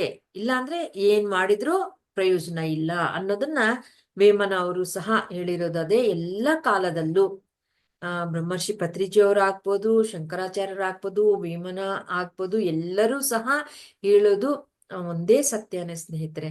ಅವರು ಅದನ್ನ ಅನುಭವಿಸಿರ್ತಾರೆ. ಆ ಸತ್ಯವನ್ನ ಅವ್ರ ಅನುಭವ ಆಗಿರುತ್ತೆ. ಅದನ್ನ ಇತರರು ಸಹ ಸಾರ್ಥಕ ಮಾಡ್ಕೋಬೇಕು ಜನ್ಮವನ್ನ, ಜೀವನವನ್ನ ಅನ್ನೋ ಉದ್ದೇಶಕ್ಕಾಗಿ ಈ ತರ ಜ್ಞಾನವನ್ನ ಬೋಧನೆ ಮಾಡ್ತಾ ಎಲ್ಲರನ್ನು ಒಂದು ಬೆಳಗಬೇಕು, ಆ ಜ್ಞಾನ ಬೆಳಗಬೇಕು ಅನ್ನೋದನ್ನ ಉದ್ದೇಶಕ್ಕಾಗಿ ಆ ಜ್ಞಾನಿಗಳು, ಅವರು ಆಧ್ಯಾತ್ಮಿಕದಲ್ಲಿ ಆ ಜ್ಞಾನವನ್ನು ಪಡ್ಕೊಂಡಿರ್ತಕ್ಕಂಥವ್ರು ಈ ತರ ಆಯಾ ಕಾಲಕ್ಕೆ ಬುದ್ಧ ಆಗ್ಬೋದು ಎಲ್ಲರ ಒಂದು ಬೋಧನೆ ಒಂದೇ, ಸತ್ಯ ಒಂದೇ, ಹೇಳುವ ವಿಧಾನ, ಅರ್ಥೈಸುವ ವಿಧಾನ ಬೇರೆ ಇರಬಹುದು, ಮತ್ತೆ ಉದ್ದೇಶವೂ ಒಂದೇ ಆಗಿರುತ್ತೆ. ನಮ್ಮನ್ನೆಲ್ಲರನ್ನ ಇರುವ ಸ್ಥಿತಿಯಿಂದ ಉನ್ನತ ಸ್ಥಿತಿಗೆ ನಾವು ಮುಂದುವರಿತಾ ಹೋಗ್ಬೇಕು, ಆತ್ಮದ ಕಡೆಗೆ ಹೋಗಬೇಕು ಅನ್ನೋದೇ ಆಗಿದೆ ಸ್ನೇಹಿತರೆ. ಅದಕ್ಕೆ ನಮ್ಗೆ ಇದೆಲ್ಲ ನೆನಪು ಮಾಡ್ತಾ ಇರ್ತವೆ. ಹಾಗಾಗಿ ಇಷ್ಟೊತ್ತು ನಾವು ಈ ಒಂದು 5ನೇ ಸಂಚಿಕೆಯಲ್ಲಿ ವೇಮನ ಪದ್ಯಗಳಲ್ಲಿ ನೋಡಿದಿವಿ. ಈ ಅವಕಾಶ ನೀಡಿರ್ತಕ್ಕಂತಹ ಪಿರಮಿಡ್ ಕಾಲ್ ಸರ್ವಿಸಸ್ ಪ್ರತಿಯೊಬ್ಬರಿಗೂ ಹಾಗೂ ಎಲ್ಲ ವೀಕ್ಷಕರಿಗೂ ಸಹ ಧನ್ಯವಾದಗಳನ್ನ ತಿಳಿಸ್ತಾ ಈ ಸತ್ಸಂಗವನ್ನ ಮುಕ್ತಾಯ ಮಾಡ್ತಾ ಇದ್ದೀನಿ ಸ್ನೇಹಿತರೆ. Thank you madam. Yes ma'am, thank you so much ma'am. ತುಂಬಾ ಚೆನ್ನಾಗಿತ್ತು ಮ್ಯಾಮ್. ನನ್ ಸ್ವಲ್ಪ ನೆಟ್ ಪ್ರಾಬ್ಲಮ್ ಇರೋದ್ರಿಂದ ಆನ್ ಅಂಡ್ ಆಫ್ ಇದ್ದೆ. ಸೊ ಸುಮಾರು ಕೇಳಿಸ್ಕೊಂಡಿದ್ದೀನಿ ಮ್ಯಾಮ್. ತುಂಬಾನೇ ಚೆನ್ನಾಗಿದೆ. ಪ್ರತಿಯೊಂದು ಪದ್ಯದಲ್ಲೂ ಕೂಡ ಅವ್ರು ಹೇಳಿರೋದು ಒಂದೇ, ನಿಮ್ಮೊಳಗೆ ನೀವು ಹೋಗಿ ನೀವ್ ಯಾರು ಅಂತ ತಿಳ್ಕೊಳ್ಳಿ, ನಿಮ್ಮ ಜೀವನವನ್ನ ಯಾವ ರೀತಿ ಇಟ್ಕೊಳ್ಬೇಕು ಅನ್ನೋದನ್ನ ತಿಳ್ಕೊಳ್ಳಿ, ಗುಣವನ್ನ ಯಾವ ರೀತಿ ಇಟ್ಕೊಳ್ಬೇಕು. ತಮೋಗುಣ ರಜೋಗುಣದಲ್ಲಿದ್ರೆ ನಿಮ್ಮನ್ನ ಮೂರ್ಖರಲ್ಲ ಮಹಾಮೂರ್ಖರು ಅಂತ ಹೇಳಿರೋದು ವಿಷಯ ಇರ್ಬೋದು. ಮತ್ ಬಂದ್ರೆ ಕತ್ತೆಗೆ, ನಾಯಿಗೆ ಯಾವ ರೀತಿ ಬುದ್ಧಿಗಳಿರುತ್ತೆ ಅನ್ನೋದ್ರ ಬಗ್ಗೆ ಫಸ್ಟ್ ನಿಮ್ಮ ಒಳಗಿರುವಂತ ಅರಿಯನ್ನ ಭಜನೆ ಮಾಡೋದನ್ನ ತಿಳ್ಕೊಳ್ಳಿ. ಫಸ್ಟ್ ಅದೇ ಯಾರು ಅಂತ ತಿಳ್ಕೊಳ್ಳೋದೇ ಬಹುಮುಖ್ಯವಾಗಿ, ಪ್ರಧಾನವಾಗಿ ಎಲ್ಲಾ ಪದ್ಯಗಳಲ್ಲಿಯೂ ಕಾಣಿಸ್ತಾ ಬಂತು ಮ್ಯಾಮ್. ತುಂಬಾ ಚೆನ್ನಾಗಿ ಅದನ್ನ ಸ್ಪಷ್ಟವಾಗಿ ಅರ್ಥ ಆಗೋ ತರ ಜ್ಞಾನವನ್ನ ಹಂಚಿದಿರಿ. PCSPಗೆ ಬಂದು ಅದ್ಭುತವಾದ ವೇಮನ ಪದ್ಯಗಳಲ್ಲಿರತಕ್ಕಂತಹ ಜ್ಞಾನವನ್ನ ಹಂಚಿದಿರಿ. ನಿಮಗೆ ತುಂಬ ಹೃದಯದ ಧನ್ಯವಾದಗಳು ಮ್ಯಾಮ್. ಮಾಸ್ಟರ್ಸ್ ಹತ್ರ ಕ್ವಶನ್ಸ್ ತಗೊಳ್ಳೋಣ. ಯಾರ ಹತ್ರನಾರು ಅಭಿಪ್ರಾಯ, ಅನುಭವ ಇದ್ರೆ ಮಾಸ್ಟರ್ಸ್ ನಿಮ್ಮ ಅನಿಸಿಕೆ, ಅಭಿಪ್ರಾಯ ಅಥವಾ ಏನೇ ಪ್ರಶ್ನೆ ಇದ್ರು ಕೂಡ ಹ್ಯಾಂಡ್ ರೈಸ್ ಮಾಡ್ಕೊಳ್ಳಿ. ಮ್ಯಾಮ್ ಜೊತೆ ಮಾತಾಡುವ ಅವಕಾಶ ಮಾಸ್ಟರ್ಸ್.